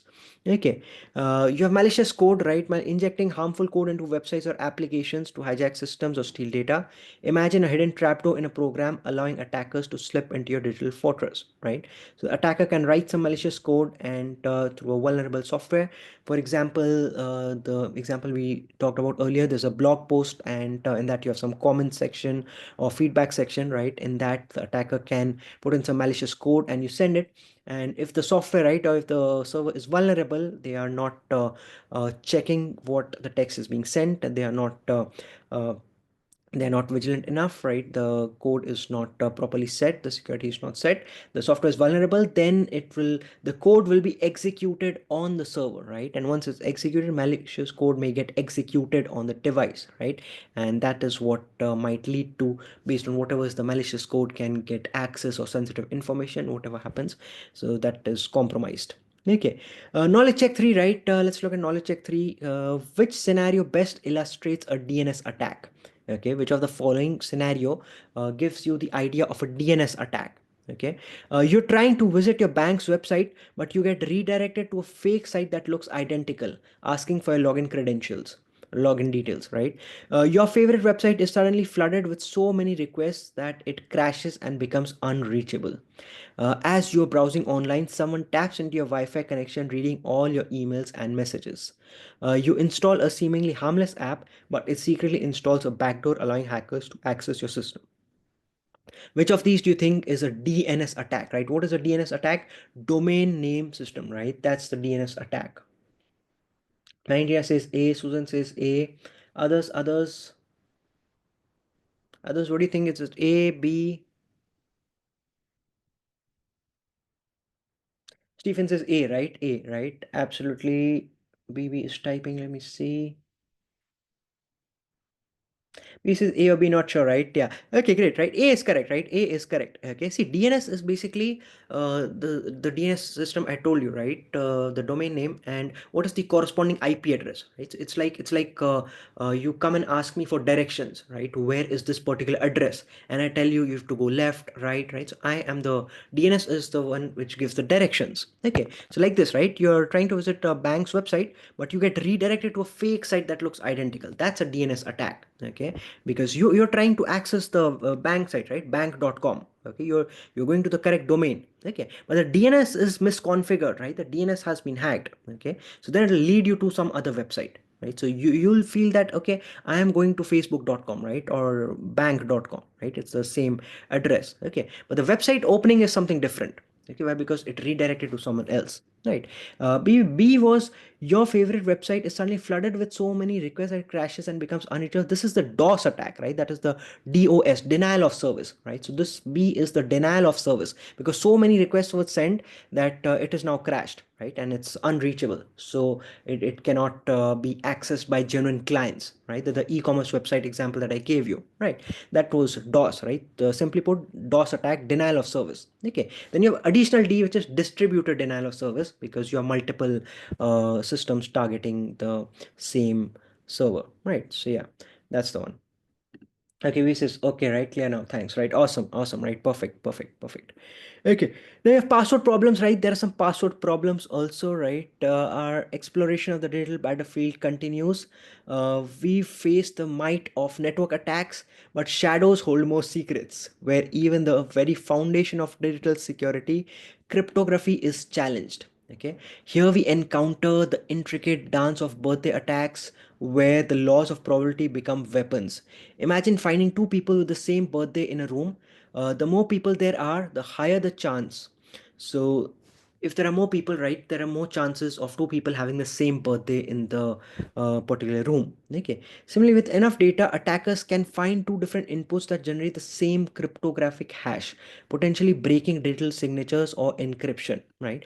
What is the meaning, right? I'll tell you about this, right? What is the meaning of this cryptographic hash? See, let's say my password is 1234. Okay, let's say my password is 1234. So I send in my password as 1234, right? Now that 1234 is not actually sent, right? So the people who develop websites and servers, they don't send in that 1234 exactly as that text, right? They won't do that. Okay, there are some cryptography, right? Cryptography means what? Encryption, right? The encryption that I talked to you about, right? So encryption is, let's say, a simple encryption I'll say is, let's say, move three places, right? Move three places. So one becomes uh, four, right? So one becomes four. Basically, you're adding three to all of those, right? So one becomes four, two becomes five, and so you have four, five, six, right? So you're sending four, five, six, seven, right? Instead of sending one, two, three, four. Okay, so that's the hash, right? That's the hash. Hash is actually an alphanumeric. Okay, so maybe my 1234 password after going through this cryptographic hash, right? It's an algorithm. It takes an input and gives you an output. Okay, so if I send in 1234 as the input, the output might be, let's say, ABCD, right? ABCD is the output. Right, that's the hash. Okay, it's an alphanumeric hash. Now it is only a one-way traffic, right? It's only a one-way traffic.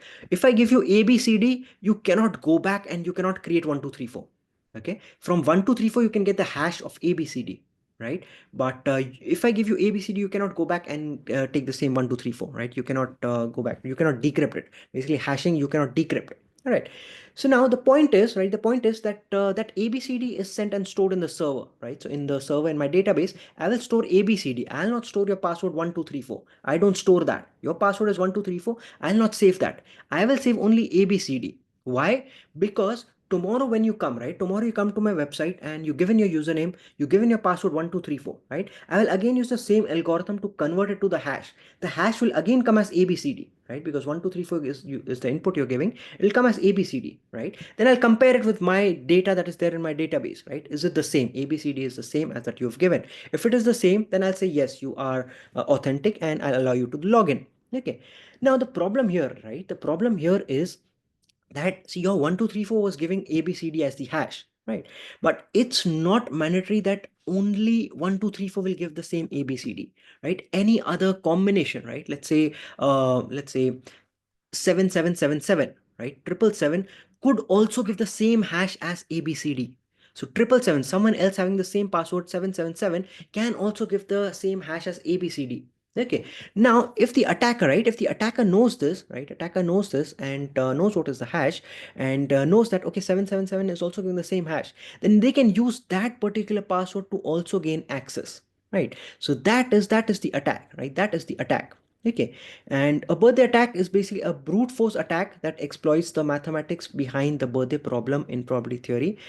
This is a brute force, right? In birthday attack, what happens is you can keep trying, right? You can keep trying all the possible combinations. Okay. So for example, you start with, let's say, ABCD, right? Then ABCD1, ABCD2, ABCD3, then BCDE, right? BCDE1, BCDE2, all possible combinations. That's a brute force attack. Okay, so when you have a username, right, given username, you try all kinds of passwords, right? Try all kinds of passwords because computer is very fast, right? Computer does not need that much time. You physically might need time to type in and press enter, but computer can type in all the passwords and keep trying to log in, right? Every time the website will say fail to log in, fail to log in, fail to log in, but one particular combination might work, right? One particular combination might work and give you access. Okay, so that's called a brute force attack, right? That's a brute force attack or a birthday attack. But nowadays you must have seen, right? You have that captcha, right? Captcha comes in, two failed attempts or three failed attempts, and you have a captcha, verify whether you are a human or not, right? So those kinds of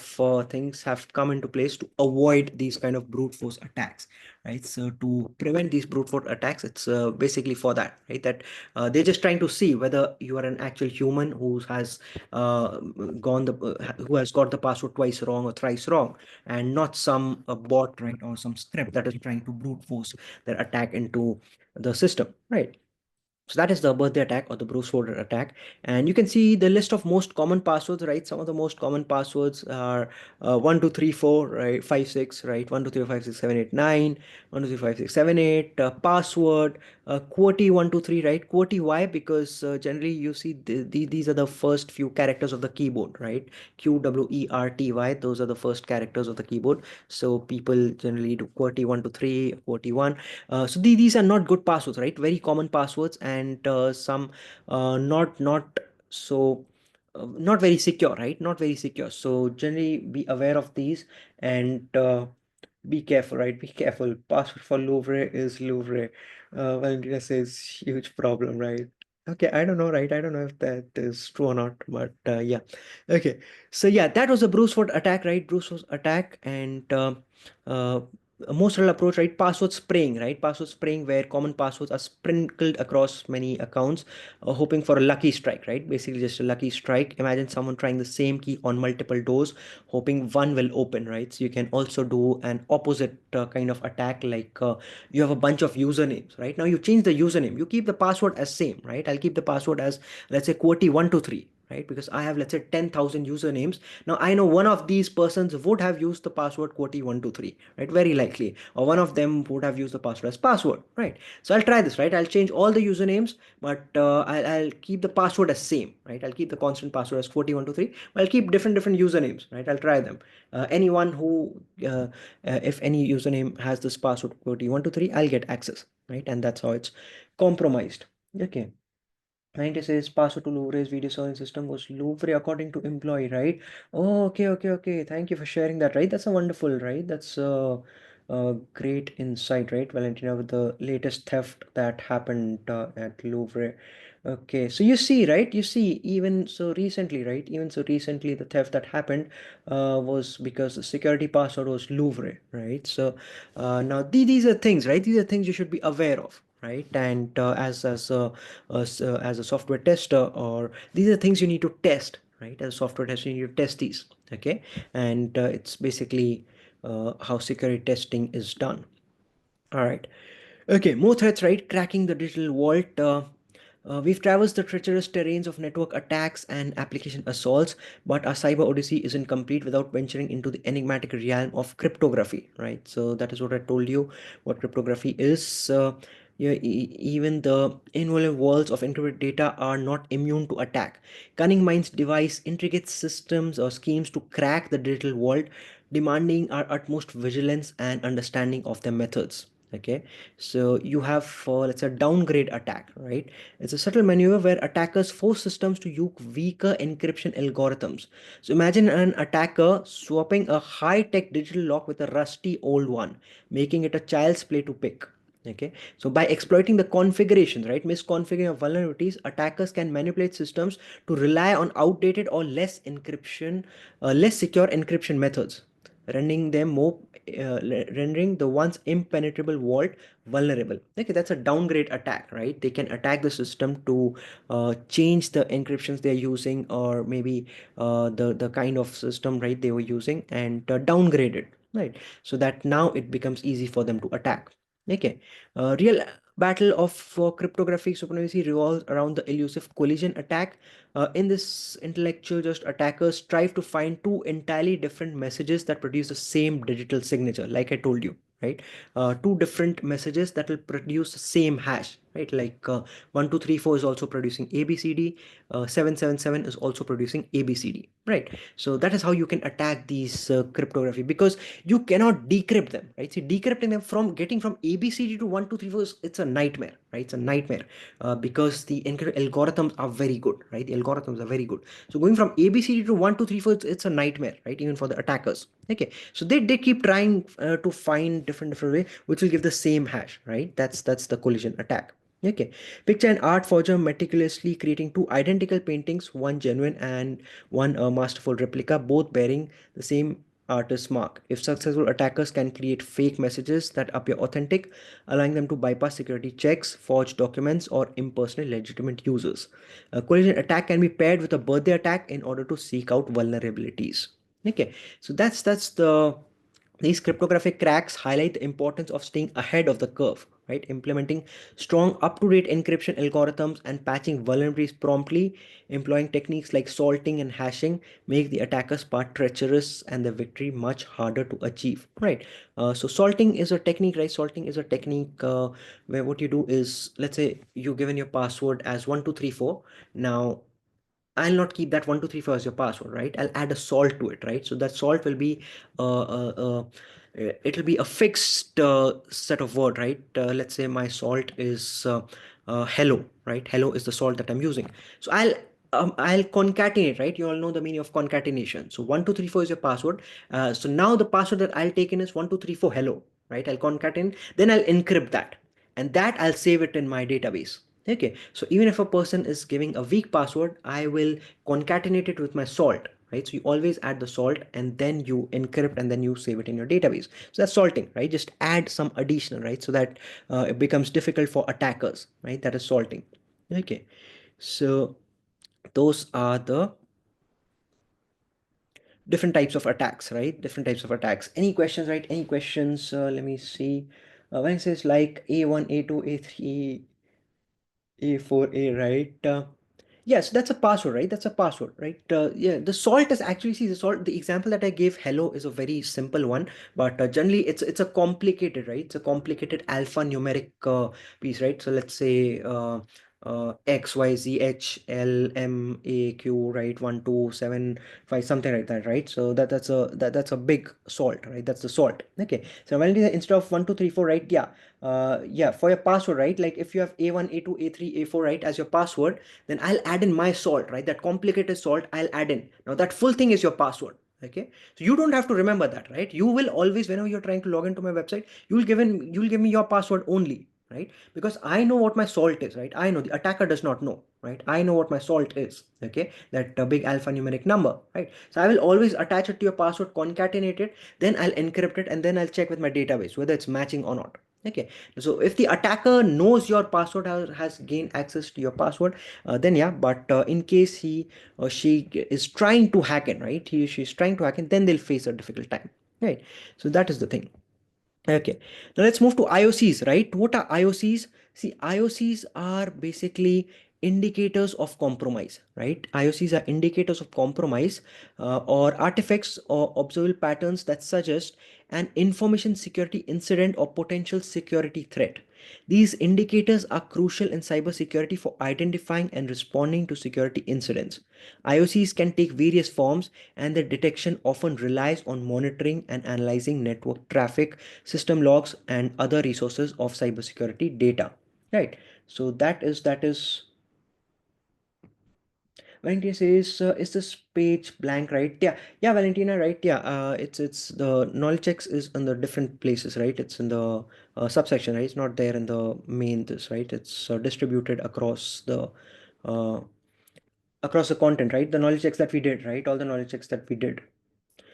No, we've already done that, right? We've already done that, Valentina. We've done the knowledge checks. It's like this one, right? This one, right? Yeah, we did this knowledge check, right? Yeah, this was the third one, right? This is the third one. Okay, so we've done the knowledge checks. Okay. Okay, so what are IOCs, right? So they are the indicators of compromise, and these indicators are crucial in cybersecurity for identifying and responding to security incidents.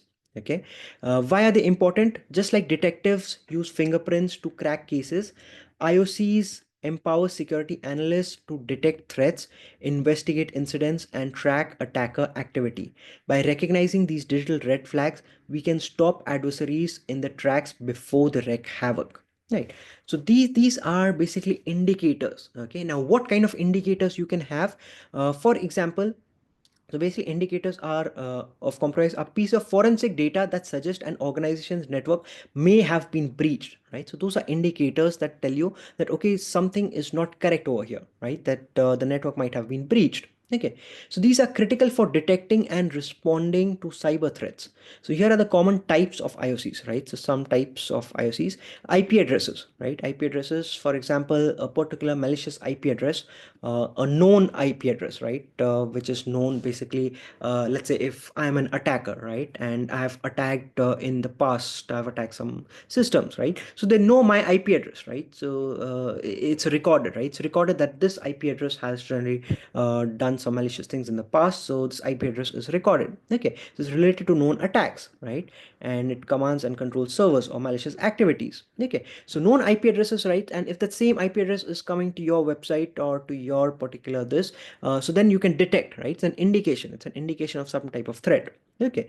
Geolocation anomalies, IP address from unexpected or high risk countries. Okay, so from some locations which are of high risk or from unexpected places, and you have coming from here and there, right? So those are some anomalies, right? They are also indicators that something might be wrong. Okay, domain names, domain associated with malicious activities or those that mimic legitimate ones, right? Typos, squatting, or domain spoofing. Like I told you, right? Facebook-book.com, right? Face-book.com, or Facebook with face double E, right? Or book with triple O, right? So like this, like those domain names, right? Those are malicious activities. Okay, URLs, suspicious or malicious URLs used for phishing attacks, like we saw last time in our phishing attack examples. You saw how the URLs were malicious, and clicking them would take you to a malicious website. Okay, file hashes, right? Hashes like MD5, SHA1. Don't worry about all these. These are the algorithms that create the hash, right? The hash that I told you about. You get an input of 1 2 3 4, converts to a hash of ABCD, right? Now these are the different algorithm. MD5 is algorithm, SHA1, SHA256 is the type of algorithm that converts those. Okay, so file hashes, right? So hashes of known malicious files. So a file hash is a unique and can be used to identify specific malware. So what happens in file hashes? So let's say one file we know is malicious, okay, and we know the hash of that file. Okay, that file has been hashed, and we know what is the exact hash of that file. Okay, and if you know that, right, so using that you can identify, right? Using that you can identify that this is the same file, right? That was malicious. Okay, email addresses used in phishing campaigns or associated with known threat actors. Uh, so some email addresses, right, which have already been used in the past, so you know, right, you know these addresses have been used in phishing campaigns, or they are associated with known threat actors, so you already know them, right? So these are indicators, right? Indicators. So if you know that in the past this particular email address has done some malicious thing, right, it gives you an indication of something wrong is there. Okay, file names, names of suspicious or malicious files, including unusual file extensions or names mimicking legitimate files. Okay, so those are some file names that can be that can give you indications of something fishy. Okay, registry keys, right? What are registry keys? Basically, in Windows and in Mac, right? You have the registry where the environment variables, right? The environment variables or the entire system is kept, right? That's the registry of keeping the keys of the main system. Okay, so specific registry key of values can be altered by the malware. So the malware that is there in your system can alter those keys, right? And that's the same example that Francisco shared with us, right? He shared about some registry keys also being altered, right? So it's always good idea to format, right? Once you format, then the registry keys are reset. Okay, where it's difficult for you to see where and exactly what keys have been changed.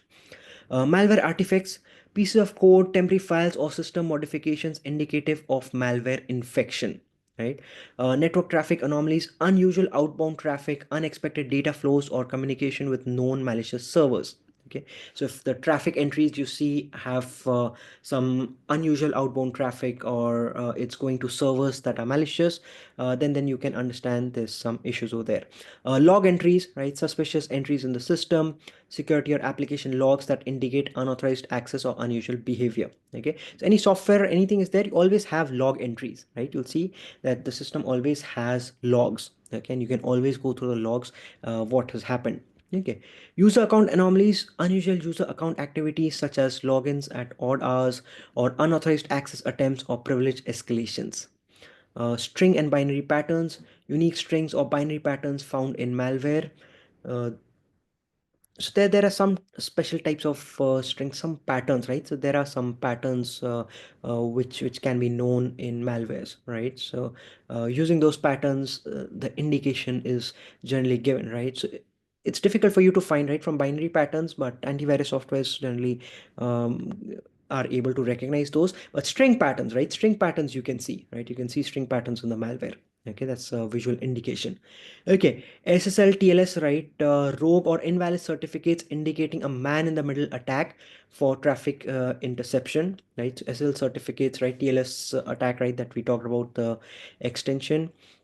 And DNS request, right? Request for known malicious domains or high volume of DNS queries that might suggest a DNS tunneling attempt, right? The DNS I told you, domain name servers, right? And that the redirection is done and you go to example.com. It's giving you the address of some other website. Okay. Okay. Look at knowledge check number 4, right? During a cybersecurity investigation, an analyst detects a series of unusual log entries indicating unauthorized access attempts at odd hours. Which type of indicator of compromised IOC does this represent? Does it show you user account anomalies, unusual behavior associated with user accounts like abnormal logins, malware artifacts, physical remnants of malicious software activity, network traffic anomalies, unexpected data flows or communication with untrusted sources, IP addresses, malicious IP address related to known attacks or command and control servers, right? Which of these do you think is the correct one? Okay, Tiara says A. Susan says user account anomalies, unusual behavior, sorry, with user accounts. Amuri says A. Stephen says A. Right? Absolutely right. Absolutely A is correct. Right? Absolutely correct. It's a user account anomalies. Right? That is correct. Absolutely. User account focus on detecting irregular activities related to the user accounts, right? Such as unexpected logins, which can indicate a potential breach. Right? Absolutely. Absolutely correct. Okay, so IOC is demystified, right? Some examples. Here are some things to look out for. Account logout, right? A pile of broken digital keys scattered around a virtual door. Multiple failed login attempts could indicate a brute force attack. So someone's trying to smash their way in. For example, if you see this kind of a screen, right, in Windows 10, the referenced account is currently locked out and may not be logged onto, right? When does the system lock the account? When multiple failed attempts have been made. Okay, so that's an indication, right? So this lock-in will happen only when multiple failed attempts have been made. Okay, multiple failed attempts means that someone was trying to brute force, right? Someone was trying to brute force their attack into the system and therefore it has been locked out. Okay. Concurrent session usage, two sets of footprints leading away from the scene, accessing accounts from unusual locations, or engaging in multiple sessions simultaneously could point to unauthorized access. Someone else is using your digital identity, right? So, for example, this is the victim, right? And victim is logging into the server, and the attacker is also logging into the server, right? Now, they're simultaneously logging from different locations, and maybe the geographic location is different, right? So these are indicators. These will indicate that something is not right over here. Okay. Blocked content, right? Blaring alarms and flashing red lights, websites or applications blocking access due to suspicious activity could suggest malware attempts. A hidden intruder is trying to spread a digital disease, right? Like Francisco shared with us, right? He told us that multiple different websites were blocked in his particular this. So yeah, the blocked content is also an IOC, right? So impossible travel, a passport used in two distant countries at the same time, right? So this is a physical example. The same passport is being used at two different countries at the same time, which is not possible. So accessing accounts from geographically impossible location raises suspicion of compromised credentials or remote attackers, that someone's trying to impersonate you. Okay. Resource consumption, a power surge in the digital building, unusual spikes in CPU, memory, or network usage could indicate malware activity or DDoS attacks. Something's hogging resources and causing a havoc. Resource inaccessibility, locked doors, empty rooms, files, or applications become inaccessible due to encryption by ransomware or data destruction. Valuable information is being held hostage, right? That's resource inaccessibility. You cannot access the resource. Okay. Out of cycle login, security cameras recording at odd hours. So using the logs, you can see that, okay, the security cameras are recording at log hours, or systems logging activity outside the usual schedule, right? Might point to unauthorized access or tampering. Because see, the logs will always make a log, right? Anyone access the website, how many minutes he spent, right? What is clicking or what is being accessed, right? And then everything is logged. Okay. So if you look at the log, and if it is outside the usual schedule, okay, then that gives you an indication that someone is trying to uh, hack into, or someone is trying to hide the tracks, right? So something is happening. Okay. Missing logs, right? If the logs are missing, blank pages in the security logbook or gaps in security logs could indicate attackers erasing the tracks or tampering with the evidence. Someone is trying to cover the digital tracks. Published document or documented vulnerabilities, blueprints with highlighted weakness, known vulnerabilities in your system, even if not yet exploited, are potential entry for attacks. Be wary of these digital loopholes. Okay. So remember, analyzing IOCs is like reading a detective novel. Okay. Each clue, each anomaly adds to the narrative of the attack. Okay. So you see all the clues, right? Then you have to piece them together. By piecing together these digital breadcrumbs, you can identify what kind of attack is there and understand the attacker's intent, and then accordingly take the decisive action to defend your systems. All right. Okay, look at knowledge check number 5, right? As a cyber sleuth, right, investigating a suspicious incident, you discover a series of account lockouts due to multiple failed login attempts. What does this anomaly suggest regarding the possible nature of the attack? Resource consumption, the system is experiencing unusual spikes in resource usage, potentially indicating malware activity.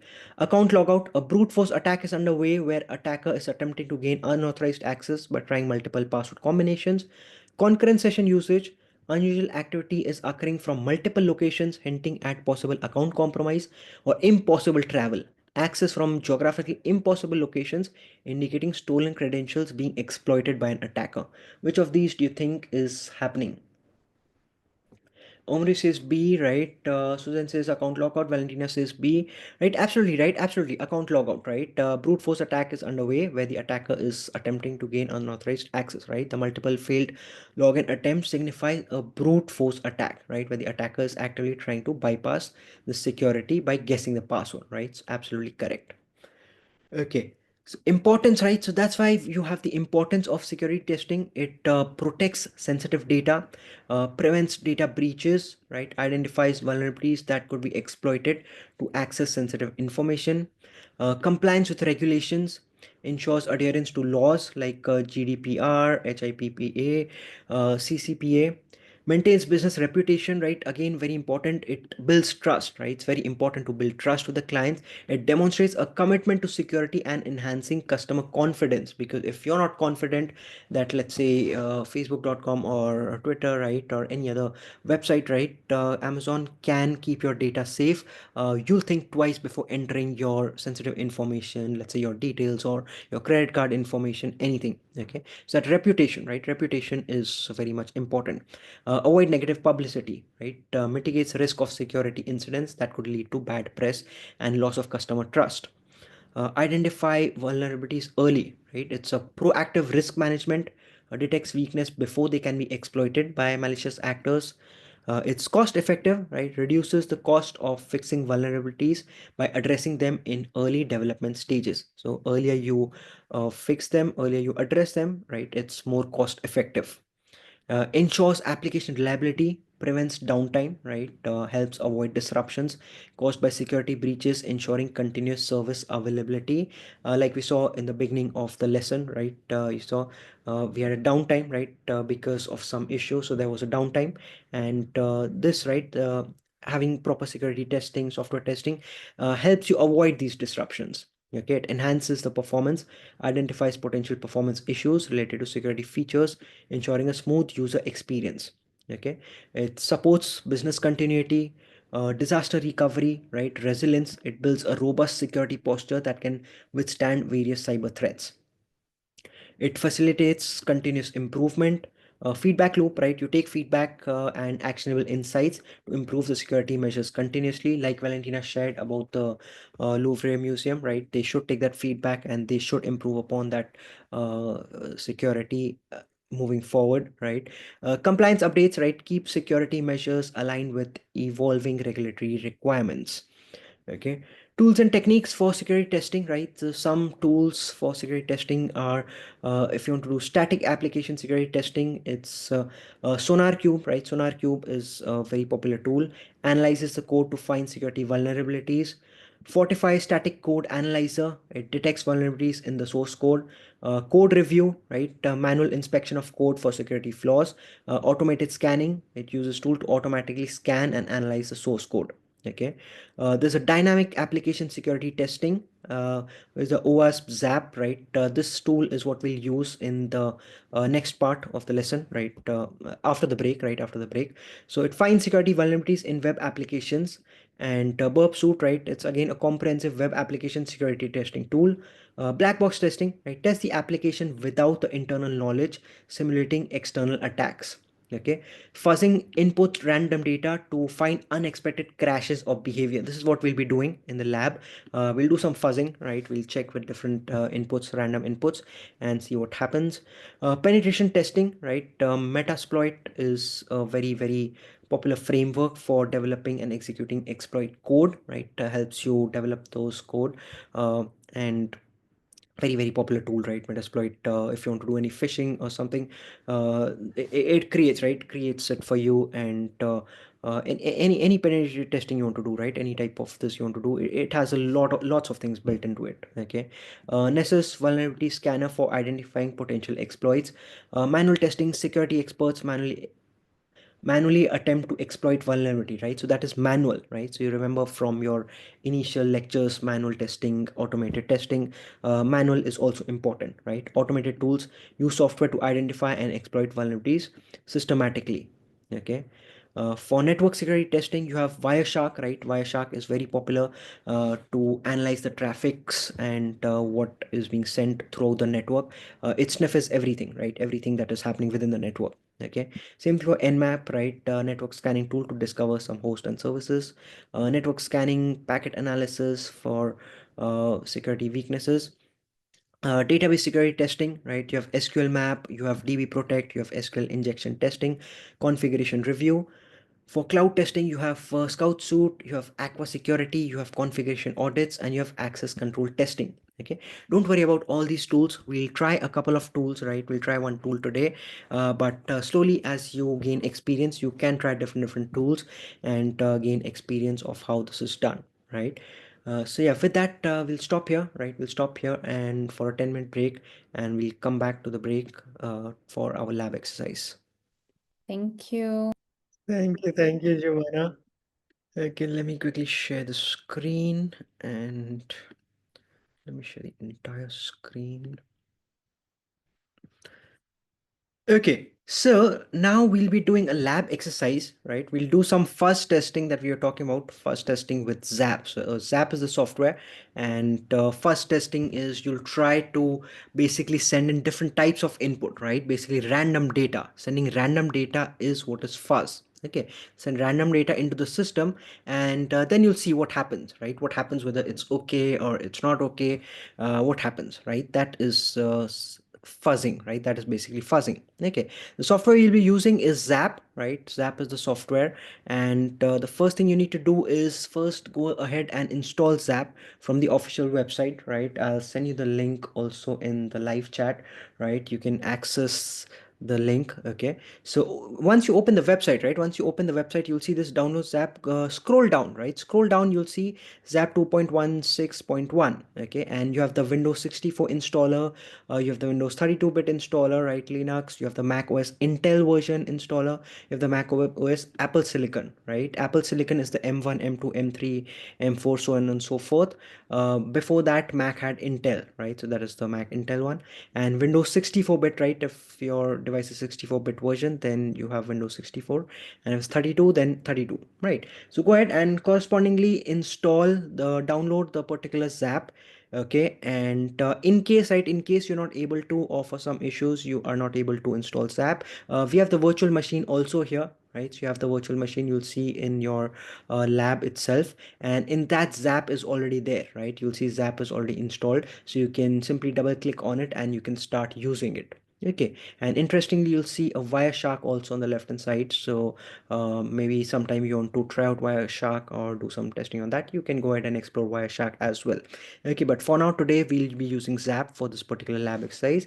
So yeah, that is there here also, and it's there in your uh, in the download section also, right? So go ahead, download it, right? Download it and let me know once you download, and then install it.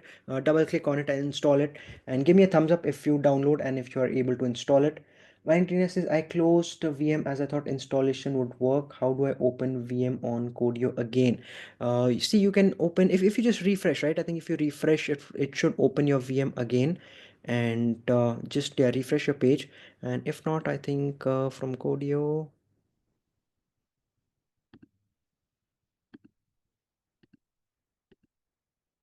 Seraphim, can you help with that, right? From where do they open the VM again?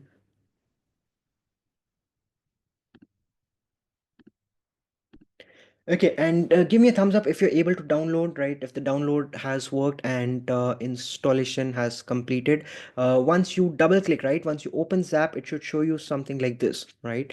This is the screen. Can you see my Zap screen? Can you see the Zap software? Just give me a thumbs up if you can see the Zap software also. So it says download and install, right? Awesome, great, great, Suzanne. Valentina says refreshing worked, right? Awesome, right? Perfect, perfect. Okay. Francis gives a thumbs up, right? Great, awesome, right? Awesome. Okay. I'll just wait for 30 seconds more for others to also download and install, right? And this is the page, right? Ines gives a thumbs up, right? Great, awesome, right? Awesome. Okay, perfect, perfect.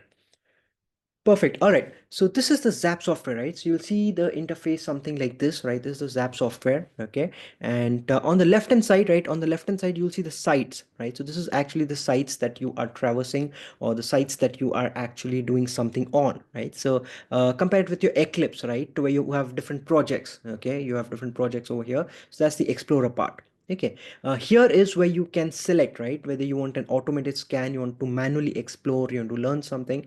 Okay, and this is for the quick start. Okay, or you can send in a separate request. You can see what is the response, right? Request is here, so, you can send in a request like you must have done in your performance testing, right? You must have sent some requests, you must have received responses, and all those.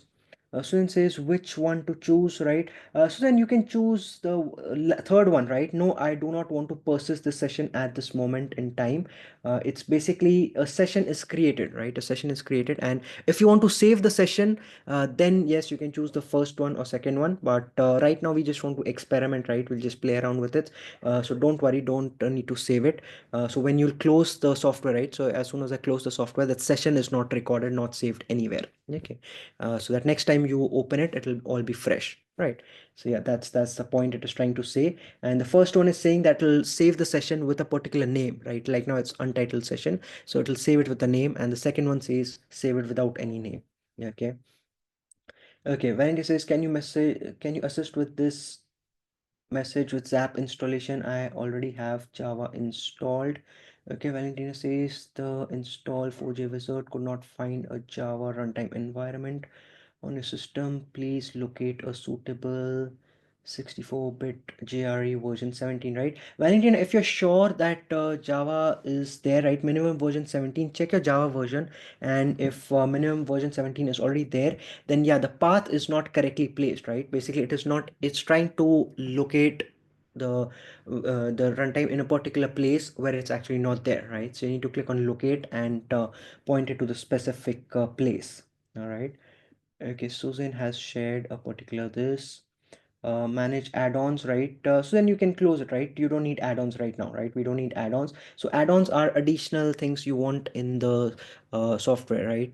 In this particular software, what all you need as add-ons, like in, if you remember in our Eclipse, right? We added the test ng additionally, right? From the marketplace. Okay, so those are add-ons, right? So right now we don't need any of those, so don't worry. When it says have no idea where it is, as it is auto install, right? Yeah, I see Seraphim is helping, right? Go to local to see, right? Uh, yeah. Valentina, yeah, I have faced these issues, right? You have to search, right? You'll have to search about it in Google. Where exactly do they, what is the exact file path where Java saves the particular file, right? You need to see that, right? Yeah, somewhere in this C, right? Somewhere in this C, Seraphim is correct. But what exactly, right? Which exact folder, right? Where is the exact path? Yeah, okay. Okay. So you can see that, right, Valentina? You can see that. Try that, right? Try that. Or in case if it's not working right now, you can work with the virtual machine as well, right? You can work with the virtual machine, and but that's your most likely problem, right? It's not finding the correct place. Okay. Okay. Okay, Valentina, share the screenshot, right? Which one should I select? No, none of these, right? None of these, right? None of these, Valentina. You'll need to see, right, inside bin or inside lib, somewhere in those, right? Inside bin or somewhere inside lib. Seraphim, can you help Valentina with finding the exact location of Java file, right? Okay, Valentina, Seraphim will work with you, right, in finding that and fixing it for you. Okay, and in case that is not right, right now you can continue with the virtual machine as well, right? Yeah. BB says, oh, can we do it again? Theodore says, I have the same issue, right? Yeah, Theodore, it's the same problem, right? Then it's the same problem of choosing the locating the Java where the Java is, right? It's not able to find that.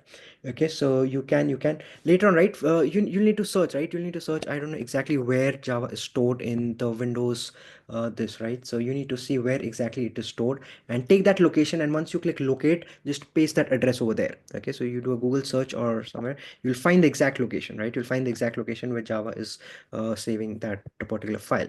Okay, so yeah, all right, okay. Right now use VMs, right? Right now use VMs. If you're having trouble installing the software, downloading the software, use VMs, right? Okay.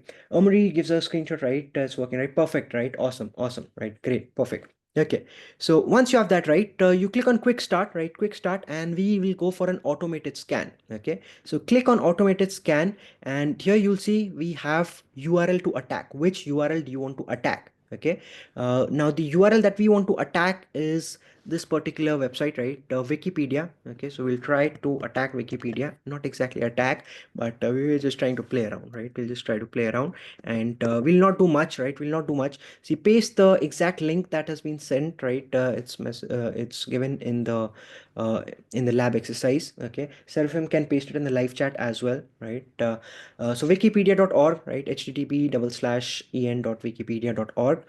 Use traditional spider, right? Click on this. Use traditional spider. It's spider is how it crawls the uh, spider is how it crawls through the website, right? Valentina says, why copy pasting not working in VM?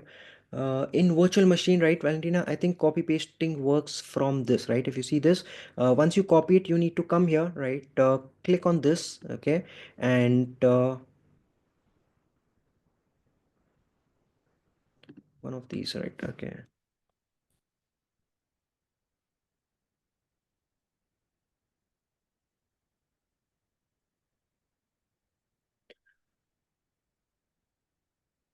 Okay, Seraphim is seeing, right? Seraphim is checking that, right? Why copy pasting You is not working. just click on control. You just click on Yeah. control. Yes, and you just can copy. You can paste Okay, okay, things. okay. Yes, select Okay. control, the option, and paste it. Okay, thank you, Seraphim, right? Yeah, see, they've changed the interface, right? Yeah. Okay, so Valentina, you can do this, right? You can click on control and then you can do control C, control V, and then you can access the copy paste over there. All right. Okay, so this is the Wikipedia, right? Wikipedia website is what you take. And once you select this, right, use Ajax Spider if modern with Firefox headless, right? And you just simply need to click on attack, okay? Nothing else. Just click on attack. Now it will try to go to the website, right? It'll try to scroll through using a spider, it'll try to scroll through all the pages.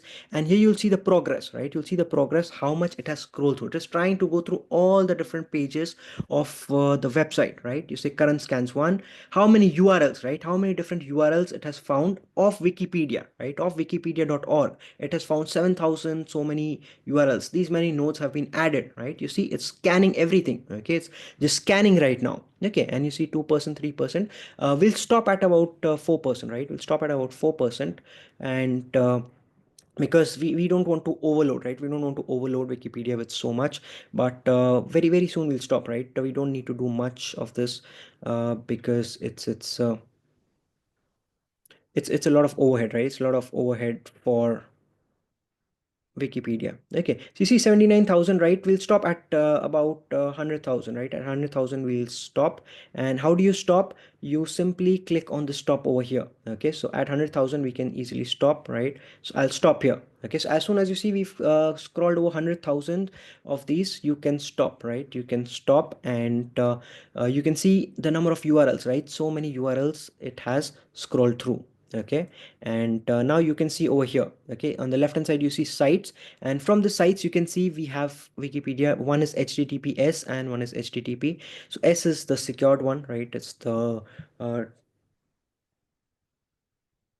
when it says the VM crashed, right? It crashed, right? Okay, no worries, right? No worries, Valentina, right? The number of steps are low, right? There's not too many steps, right? So not too many steps, don't worry, right? You can always recreate it later on, right? With this, right? So all you have to do is paste the URL over here, click on attack. Okay, just click on attack, and then after a while, right? Maybe 100,000 URLs or 50,000 URLs, just stop, right? Just stop after that. Okay, just scan for some time and then stop. Okay, that is what we're doing so far. Okay, now if you click on this folder, right, if you click on this folder, or if you click on this one, right, you will see what are the different folders that we have scrolled through, right? These are different folders. If you look at API, right, we have scrolled through this. Okay, and if you look at this folder W, right, you'll see this folder W. Okay, you have this folder wiki. Okay, so you see these are all the pages how Wikipedia has saved in their servers. Okay, this is how they this is the entire this is the correct structure of how they have saved it in the server. Okay, so this is the exact replica. It creates the exact replica. Okay, so there's W folders there, wiki folders there. We are interested in this W folder, right? If you click on this W folder, you'll see all these pages. Okay, you'll see all these pages that are there inside this W folder.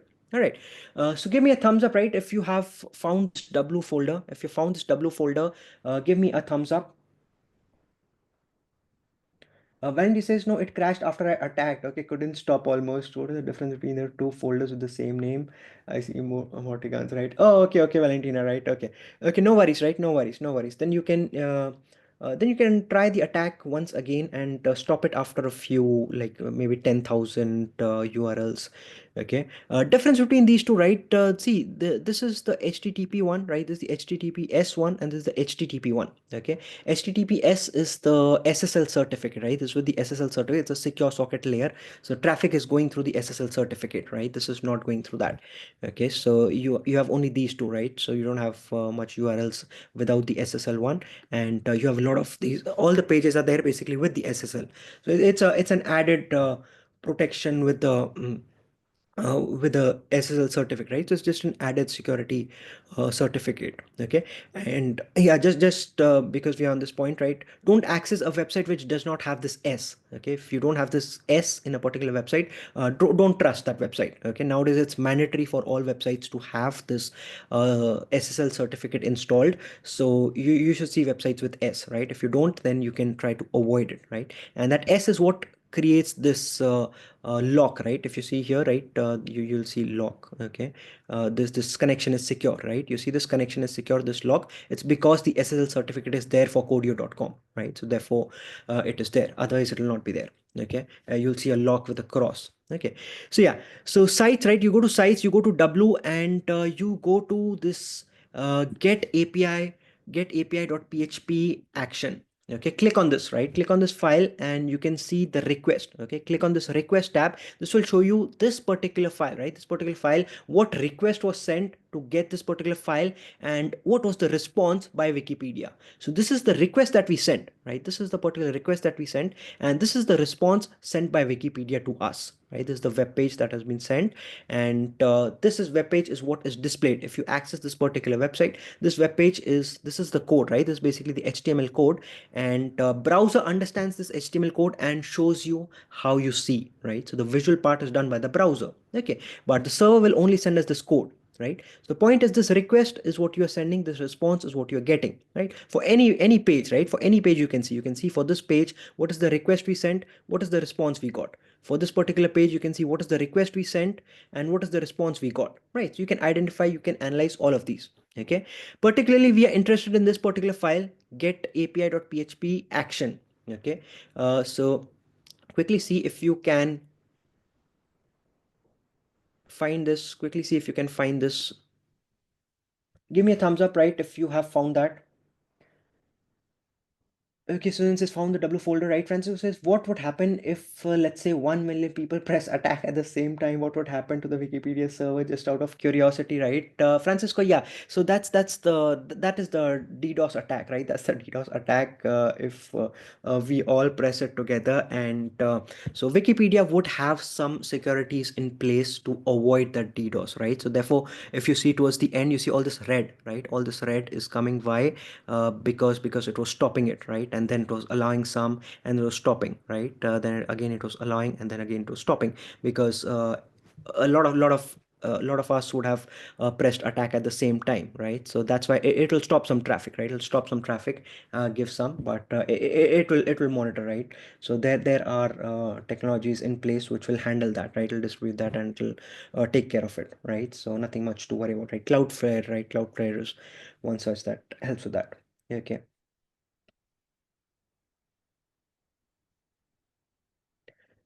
Okay, and you say I'm double clicking same file but not see the right panel you have. It didn't change from before. Okay, you need to click on this, right, Valentin? You need to click on this request and this response, right? Request is the one, right? If you stay on quick start, this is the tab. If you stay in quick start, then you'll be in the same tab, right? You click on request, then you see that what is the request this file has sent, right? And then response, what is the response this file got, right? Okay. Valentin says miss the step, right? No worries, no worries. Okay. Francisco says, so it just refuses repeated connections on the same IP at some point, right? Exactly, right, Francisco? Absolutely. Absolutely. Steven says the red colors in response to they mean red flag problems because others show white or blue colors. No, Stephen, no, no, no. No, right now it's not a problem, right? Right now it's not a problem. It's just that this response was not given to us, right? The response, we didn't get the response. Right now we've not attacked, right? We've not done the fuzzy thing, right? We've not done the fuzzy thing. Now we'll come to the fuzzy part, right? What fuzzy we want to do. Now look at this one, right? Here we have this particular request, right? The request that we are making is https wikipedia.org/w/api.php question mark action equal to mobile view.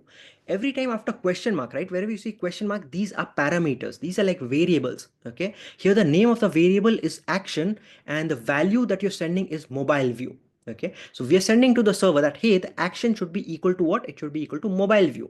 This is the we are sending, right? Anytime you see question mark, those are like the variables, right? So action equal to mobile view, and you can have and, right? For example, look at this one. Okay, here you will see .php question mark action equal to show download screen. Okay, and page is the second variable. Page is equal to main page. Okay, and title is the third variable, right? So and separates the different variables. Okay, and title is equal to this particular, this is the title. Okay, so it's the variable and the value, variable and the value, right? So here over here we have the variable is action and the value we sent is mobile view. Okay, so now we'll try to fuzz this, right? Now we'll try to fuzz this. That means what? We'll try to change this to different values, and that's called a payload. Right? That's a payload. Payload means what? We'll try to send in different values for this mobile view, and we'll see what happens. All right. So what you do is you highlight this, right? Just highlight this mobile view part. Just highlight the mobile view part, and you right click on it. Okay, just highlight the mobile view part and just right click on it, and you go down here. You see fuzz. Okay, you see fuzz. So you click on fuzz. Okay, so right click on, just highlight mobile view, only the mobile view without the equal to part, right? Only the mobile view without the equal to part, and highlight that, right click and click on fuzz, right? I'll show it to you again. Right, is how does mobile appear? This mobile view is appearing, right? So its mobile view is appearing by default, right? Valentina shared a screenshot. Yeah, if you have action equal to RSD, right? Yeah, so that is also fine, right? RSD. So highlight RSD, right? Valentine, you can highlight RSD. So whatever is over here, right? Action equal to something. So that is the value that was sent, right? That was sent by your Zap, and accordingly you got the response, right? So you can the RSP, right? So your value is RSP. You can highlight RSP and then right click on it and then click on fuzz. Okay. For others, is it showing mobile view or is it showing RSP? Right? Are you able to do give me a thumbs up, right? If you've done so far, highlight mobile view or whatever is written after the equal to part. RSD, right? Your address is RSD, right? Okay. Susan says mobile view, right? Okay. If you have RSD or mobile view, right? Whichever part you have, just highlight that and click on fuzz over here, right? Click on fuzz. Susan says done, right? Perfect, perfect, awesome. Okay. Now over here, you'll see this is highlighted, right? This is highlighted. And on the right hand side, you see a button called payloads, right? So you click on this payload, right? Click on this payload. Okay, and you need to type in some payload over here, right? You need to type in payloads over here, and what are the payloads? See, you click on add. Payloads are the different words that you need to send, that you want to send instead of this mobile view. So I want to send a request, let's say http wikipedia.org/w/api.php question mark action equal to, let's say, desktop view, right? I want to send in desktop view. I want to send in, let's say, administrator, right? I want to send in XYZ, right? So anything I want to send in, I can add all of those over here, right? That's my payload. So these are the things I'll send in one by one. So one request will be done with the desktop view, one with test, one with administrator, so on and so forth. Okay, so here you click on add, right? Click on add, and this is where you can type in the contents of your payload, right? What payloads you want to add. So if you go to the lab exercise, right, you'll see what payloads we have. Okay, in the lab exercise, you'll see we have the following payloads.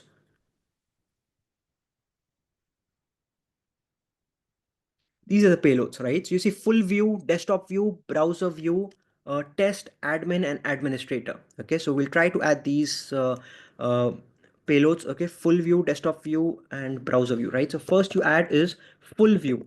Okay, then you have is desktop view. Okay, then you have is browser view. Okay, so the each separated at a different line, right? So each should be on a different line: full view, desktop view, browser view. Okay, and then you have test, admin, and administrator. Okay, next one we want is test, admin, administrator. Okay, so like this you can keep adding, right? As many different payloads you want to add, you can keep adding. Okay, you can keep adding the payloads, and these are different ones that will be sent. Okay, Bank says, can anyone direct me for the Java error last before this VM is very frustrating, right? Don't worry, Valentina, don't worry, right? You can do it later on also. Okay, and yeah, or Seraphim, if you can please help, right, with the Java error on that one. Okay, so yeah, so you have these payloads, right? You add these payloads and you click on add. Okay, so here you click on add and you'll see that we have this payload added over here. Once you have this payload added over here, you just click on OK. Okay, click on OK, and here you see you have the start fuzzer. Like you have the start fuzzer, and you can click on start fuzzer. Okay, you click on start fuzzer and you see fuzzing will start. You see a new tab coming here, fuzzer, and it has fuzzed, right? It has fuzzed for you, meaning what? Now you see these many requests, right? These many requests have been sent. Okay, if you look at this request, right, what is this request? You click on the first one, right, this one first. Okay, click on request, and here you'll see, right, now action is what? Action is equal to full view. Okay, you click on the second one, right, click on the second one, go to the request, and you can see we have the desktop view. Okay, you click on the third one and you can see a request was sent with browser view. Okay, so all these requests were sent, and you can see the code is 200. Okay, and how much time it took, and the state is that it reflected, right? Reflected state means what? Reflected state means that uh, the payload was reflected, right, in the request, that the server could acknowledge this particular payload, right, and it went through. Okay, if this is red or this is an error, that means your payload did not went through successfully. Okay, your payload was rejected or something happened. Okay, now based on this, right, so these are the payloads, right, all written over here, that full view was the payload, desktop view, browser view, test, admin, administrator, right? These are the payloads, and for each of these you can see what is the response you got. This is the response we got from Wikipedia. Okay, so Wikipedia is sending us this response if we send administrator.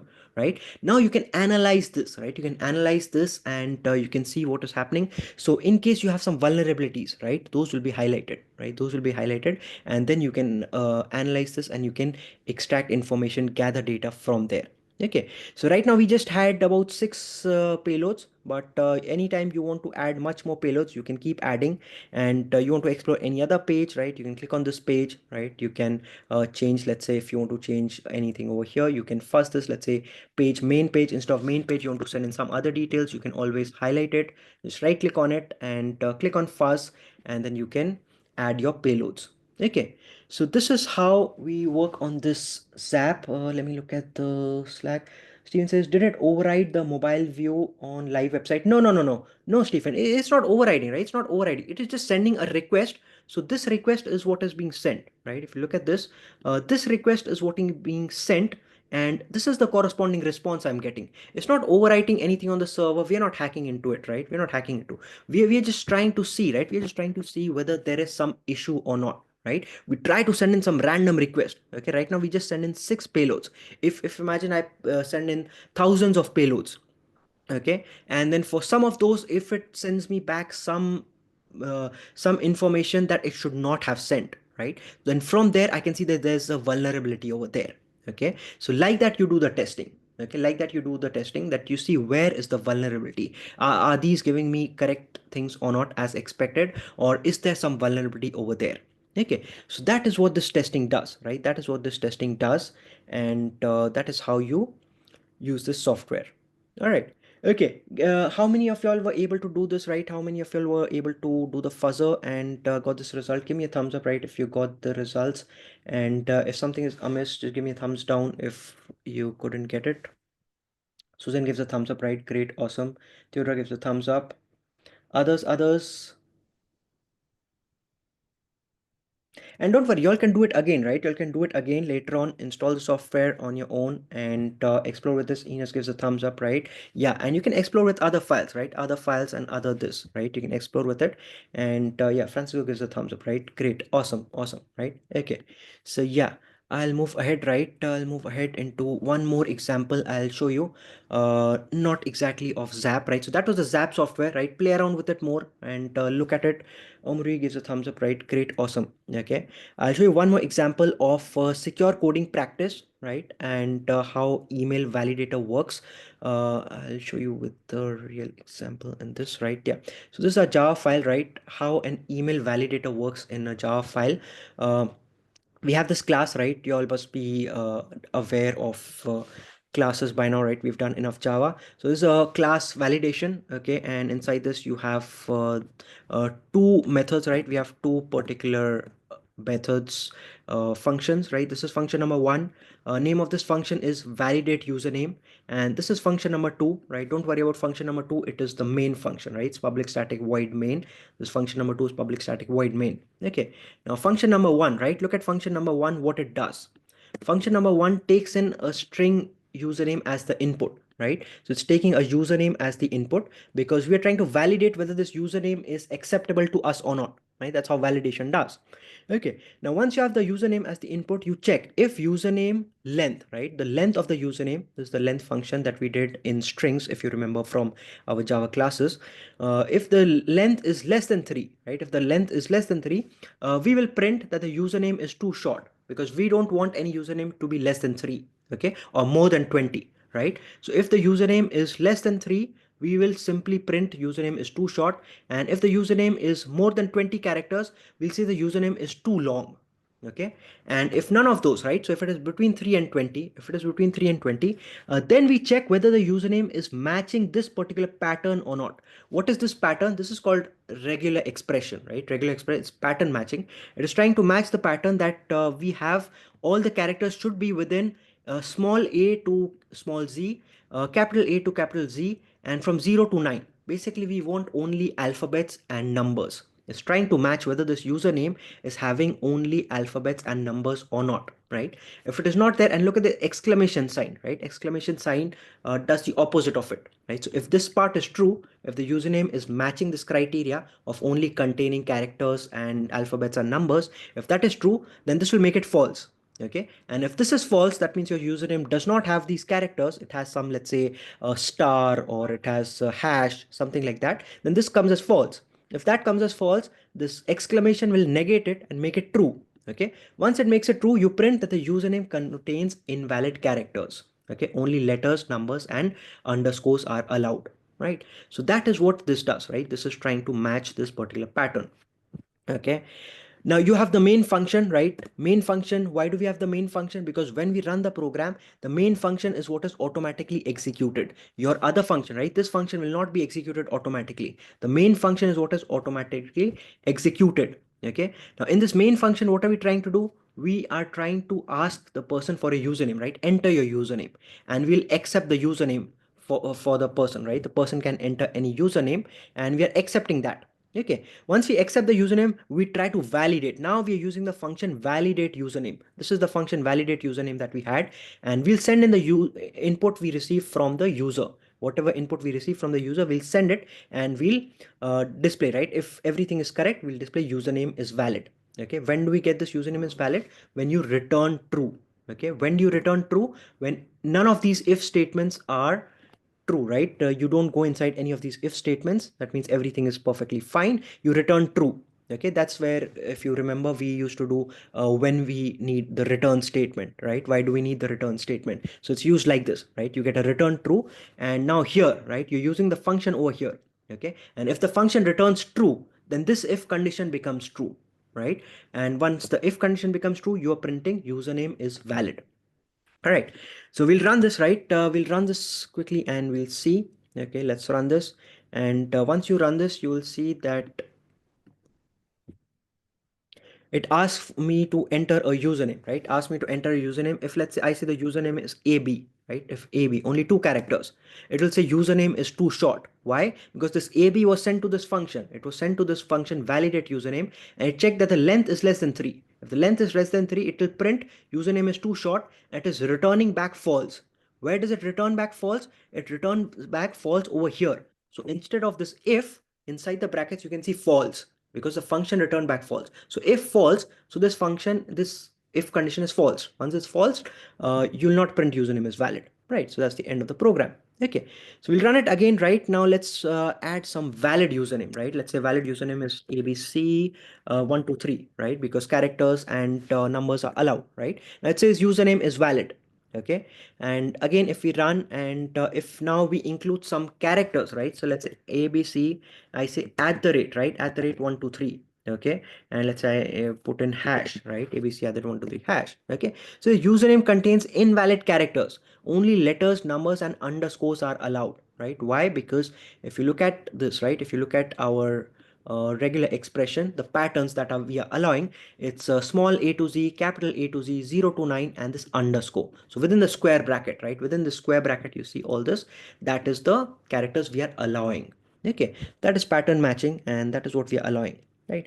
So that is an example, right, of email validation in Java, right? That's the secure coding practice, how you can securely do coding, right? And that's generally what you should do whenever you have inputs. Always validate, always create a separate function for the validation, and take the input, check whether they are exactly in line with what we need or not, right? If there anything is amiss, send an error message back to the user. Don't trust the input that the user is sending. Okay, when it is where are you writing code? I don't see any application name in Codio here. You were able to see the Eclipse, right? Were you all not able to see this Eclipse file? You all were able to see this Eclipse, Yes, right? yes, we were able to see your screen then. Awesome, awesome. Thank you. Thank you for the confirmation, right? Valentina, the code is here, right? It's in the lesson, right? This is the code, right? So the code is here, exactly this, right? This is the refined one, right? It says the improving the username validator. So they start from a very basic one and then they improve it. So this is the improved one that I showed you, right? So this is the one, okay? So you can not the code, the app, right? Oh, the app is Eclipse, right? This is Eclipse, right? We did this, right? We used this. You installed Eclipse and we did some this in the Eclipse, right? I didn't see how you create the project. We did all this, right, Valentina, in our initial classes on Eclipse, right? You downloaded and how to create the project and skip archetype selection, Maven project, right? If you remember Maven project, we've done that. Okay, so that, right? You'll have to revisit that. I cannot go through that right now. Okay, okay, let's quickly look at this knowledge check, right? Which of the following best describes an injection attack? An attack where an unauthorized user scales across privileges within a system, a method of capturing and reusing legitimate communication to forge documents, an attack where malicious code is inserted into forms or application, allowing the attacker to manipulate the program, a vulnerability that exploits file paths to access unauthorized directories. Which of these do you think is an injection attack?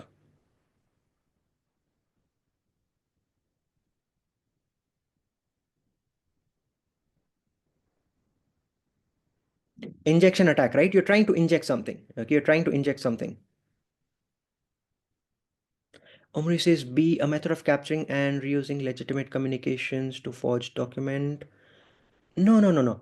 No, Omri, it's C, right? C, an attack where malicious code is inserted into forms or applications, right? Like the example I gave you, you have a blog website, and in the comments section or in the feedback section, you insert some code over there, right? That's injection, right? That's your injecting. Okay.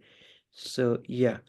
Question number two, right? Which of the following is an example of an environmental attack?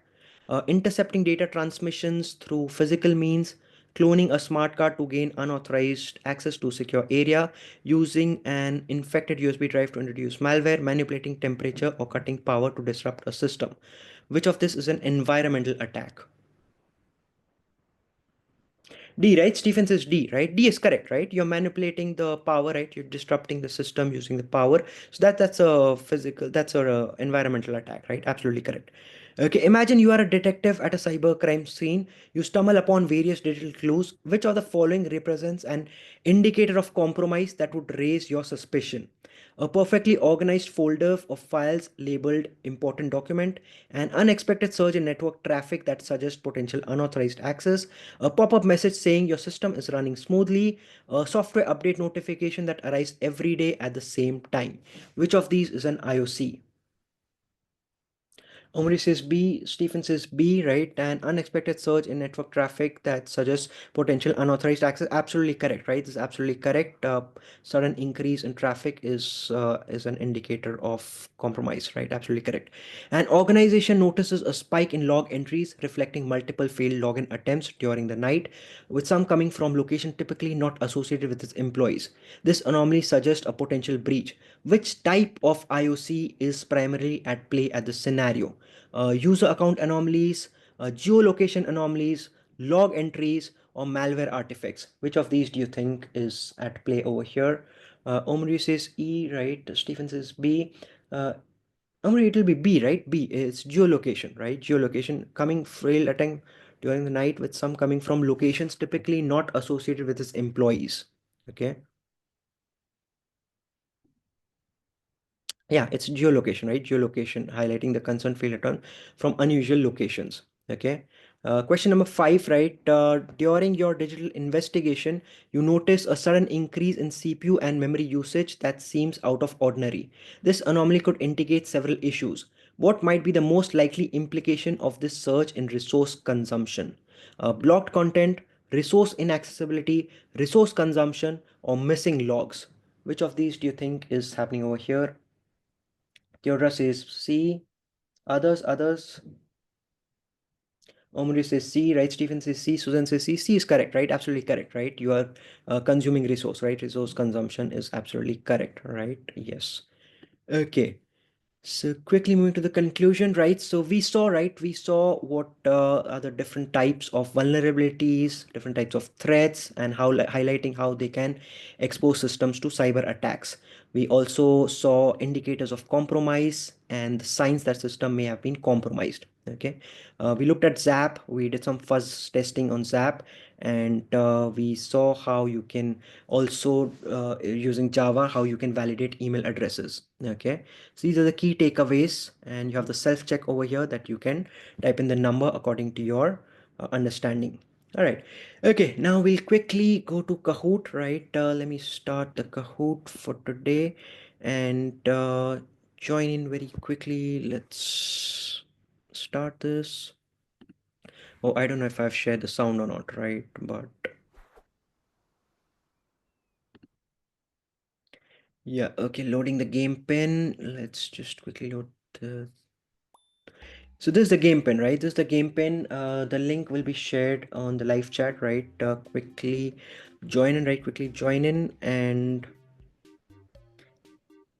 I'll quickly share with the sound, right? I don't know if I've shared the screen with the sound or not, right? Let me share with the sound. Okay, yeah.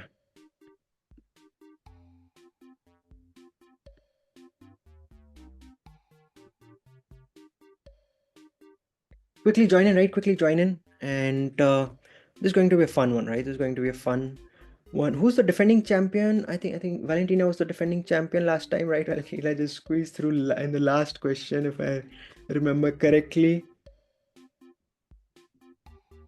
And I'm back, right? Yeah.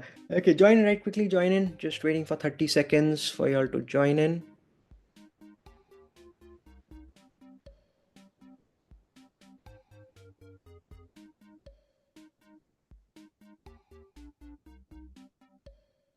Okay, join in quickly. I'm just waiting for a few seconds more. Like I see Valentina, Susie, Theodora, right? Others, join in fast. Join in fast. We don't have much time. And see, this is going to be a fun one, right? It's going to test your understanding, and it's actually good to get things wrong over here, right? If you get it wrong in your ISTQB exam, you're lost, right? You're lost. You lose marks, right? So better to get things wrong over here. Okay. All right. Okay. Let's start, right? Let's start. Anyone else wants to join? I'll start. Okay, let's start. All right. Okay. Look, question number one, right? Question number one coming. Hands-on security testing. Look at question number one. What does resource inaccessibility typically indicate in terms of cyber threats? Okay. Normal system behavior, possible ransomware or data destruction, system upgrades in progress, or increased user activity. What does it show? Normal system behavior, possible ransomware or data destruction, or system upgrades in progress, increased user activity. Correct, right? Absolutely. Possible ransomware or data destruction, right? It's because you are resources being inaccessible, right? Absolutely correct, right? So Susie and Valentina neck to neck, right? All right. Okay, look at question number 2, right? Which of the following is an example of a physical attack in cybersecurity? Physical attack in cybersecurity, buffer overflow attack, RFID cloning, replay attack, or injection attack. Which of them is a physical attack? Like physically you have to do something, right? Buffer overflow, RFID cloning, replay attack, injection attack. Physical attack. Omri say I can't join. Can you please see Seraphim? RFID cloning is absolutely correct, right? RFID cloning is absolutely correct. And Susie in the lead, right? Susie in the lead, Valentina falling behind. All right, okay. The I love you virus spread primarily through which medium? Okay, email attachments, network vulnerabilities, infected USB drives, or spoofed phone calls. Which of these was the medium that was used to spread the I love you virus that we talked about in the beginning of the lesson? So which of these was used?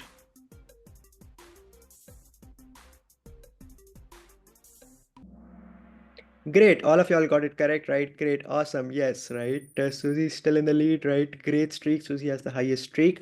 Well done. Which of the following is an example of an IOC? Example of an IOC: antivirus software, user login credentials, IP addresses from known attacks, system updates.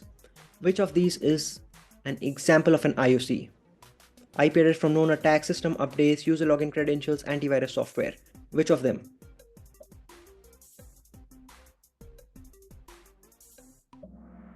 Absolutely right. IP address from known attacks, right? If you have IP addresses from the known attacks, you know that it is an IOC, right? Great. Susie's still in the lead.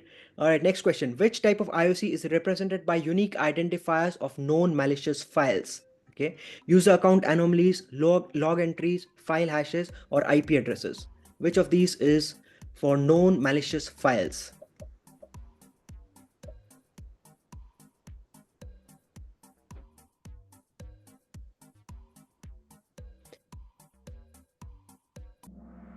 Great, right? Most of you got it correct. File hashes, right? Absolutely right. The ones that you discussed, file hashes. Okay. And Valentina has taken the lead, right? Okay, okay. Let's see how this goes. What type of malware hides itself deep within a system to avoid detection? Deep within a system. Spyware, virus, rootkit, or Trojan. Which of these hides deep within a system? Spyware, virus, rootkit, or Trojan?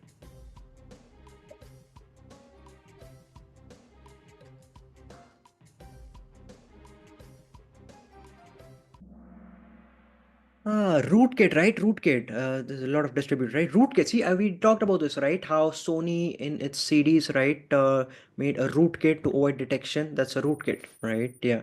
Okay, Valentina still in the lead, right? Great, Susie second, and yeah. Look at the next question. The heartbleed, right? Vulnerability is associated with which type of vulnerability? The heartbleed vulnerability that we talked about: network vulnerability, hardware, human error, or physical access. What kind of vulnerability was it that we talked about in the beginning?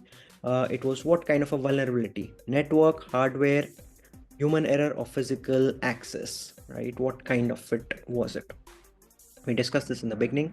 Network, right? Absolutely right. Great. Most of y'all have got it correct. Network, correct, right? Was to check whether the connection is alive or not, right? Was sending the TLS. Absolutely correct. Valentina still in the lead. Great lead, Valentina. Question number 8. What might multiple failed login attempts indicate in terms of IOCs? Multiple failed login attempts in IOCs: user confusion, internet connectivity issue, system maintenance, or a brute force attack. Which of these could be the meaning of multiple failed login attempts?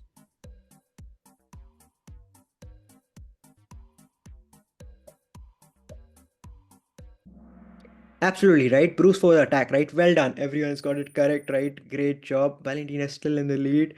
Great, great. Second last question. Which of the following is an example of a software vulnerability? Phishing attack, spoofing, buffer overflow, or man in the middle attack? Which of them is a software vulnerability example? Okay, phishing attack, spoofing, buffer overflow, or man in the middle attack.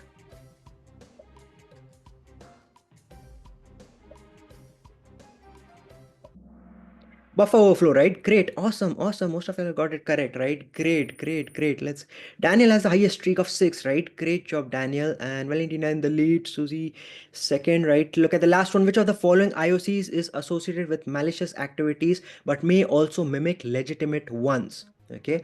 SSL TLS certificates, IP addresses, file hashes, domain names, which is associated with malicious activities but may also mimic legitimate ones. SSL TLS certificates, IP addresses, file hashes, or domain names. Which of these? Domain names, right? Absolutely correct, right? Absolutely correct. We did the DNS, entire DNS. Well done, right? Well done. Let's look at the podium. And we have a third place, Theodora. Great, well done. And second place is Susie. And I think first is Valentina. Well done, right?